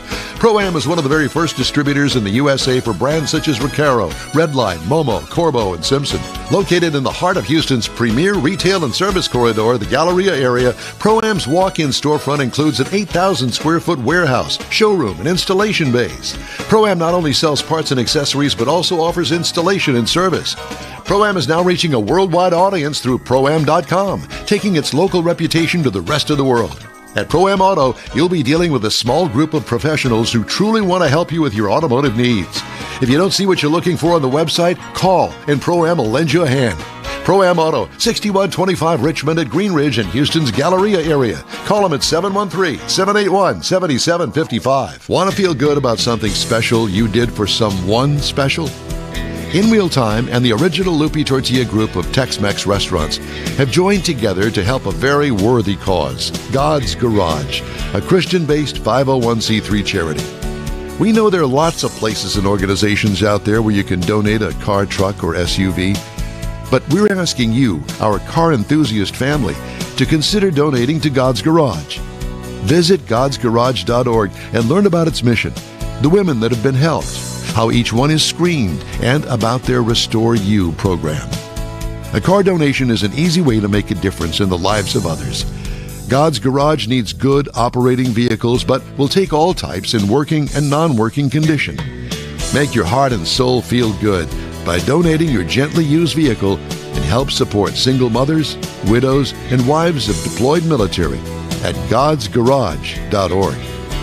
Mecum Auctions, the world's largest collector car auction company, returns to Houston, Texas, April 4th through the 6th at NRG Center, featuring 1,000 muscle cars, Corvettes, trucks, customs, and more. Broadcast on Motor Trend TV and streaming live on Max. From avid collectors to those new to the Mecum experience, we welcome everyone. Register to bid now at Mecum.com. Welcome back to the In Wheel Time Car Talk Show. By the way, our show is available 24/7, if you dare, through the iHeartRadio app. Just look for In Wheel Time Car Talk podcasts on your favorite podcast provider. We also video stream our 3-hour weekly show on Facebook, YouTube, and InWheelTime.com. When we get our act together, this morning we were late getting on. And don't forget that we are also on iHeart. I said that, didn't I? Yeah. Well, We're good. Well, I said it again. Okay. Just to reiterate, You know what? Just to let you know, we're on iHeart. Thank you. Okay. We do this thing called Guess the Price on the Hemmings.com Sold Cars Roundup. Now, you can go and sign up for this thing, get it on Mondays. They send it out on Monday, and it's about the cars that they sold online the week prior. So we have a little fun time with that. I give them what car it is, and they guess how much money the car actually sold for. So we're going to start with a 2001 Toyota 4Runner. Now, understand that I don't know what the condition of the car is underneath. I don't get into all of the details of it, whether it's a rust bucket or not. We're just going to go kind of across the board here, okay? Okay. Not a big deal. Don't think too much of it, but gives you an idea of what you can buy these cars for. And I thought that this one is an interesting one. A 2001 Toyota 4Runner. 2001 Toyota 4Runner. Silver in color, stock wheels. It looks stock. It looks clean. Looks like it hasn't been wrecked or anything like that. I don't know what the miles are on it, but it looks clean. What would you think of a 2001 Toyota 4Runner? What do you think? $8,000. $8,000? I'm going to go 8. Mars? No, I'm going to say 12.5. 12.5. Well, Mr. Mars would win that one because the sold price is $11,445. Yeah. How about a Smokey and the Bandit car, a 78 Pontiac Trans Am with the big, black with the gold bird on the hood. The Screaming Chicken? Yeah, the Screaming Chicken. Gold wheels, the typical look. 78. The 78 Pontiac TA. Trans Am. Now, I don't know whether it's an original. I don't know any of the details. This is just straight off the... $14,000. 14, really? Yeah. Oh, no. Go ahead, Mr. Mars. Your guess? No, I'd have to step up to about 18. 18? How about $37,800? Oh. That's why I picked the car. Burt We're gonna Grills be must have owned it sat in himself. or something. Signed it or something. Okay, here's one. 1965 Ford Mustang Coupe. Black with a red interior. It's got aftermarket wheels on it, but they fit the look of it. There's the car right there. You can take a look at it yourself. Looks clean. It may be a rust bucket. I don't know. But what do you think a 65 Ford Mustang would go for? It looks like it's got the V8 logo on it. Yeah, I'm going to say 25. 25. I'll Jeff? go 19. $23,100. Very good, Mars. You're getting pretty good at this. Yeah. Well, yeah. All right. Here's one. Jeff, you should get this. This is for you. 78 Chevrolet K5 Blazer. I don't think they called it the Blazer then. I think they just called it a K5. But it's the two-door, what ultimately would become the Tahoe. But this is the two-door old school, remove the back end of it, the cap on the back, and it's old school. 78 K5 Blazer. It's got the cheap grill in it. It looks clean. It's maroon. I don't know what the color of the interior is. It's got those great big, humongous knobbies, camper side view mirrors on it. Those big silver things that had the pedestal that hung out off the side. Mirrors. I'm going to go 12 grand. 12 grand? Mars? No, I'm going to bump 21. 21. Mars wins again at 19,425.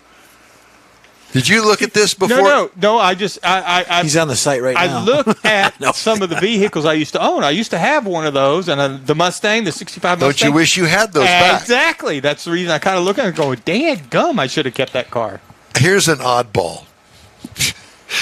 I had to do this. Now picture this in your mind, a 1997 Ford Thunderbird. But what they've done is they converted it into what looks like a Ford Ranchero wagon.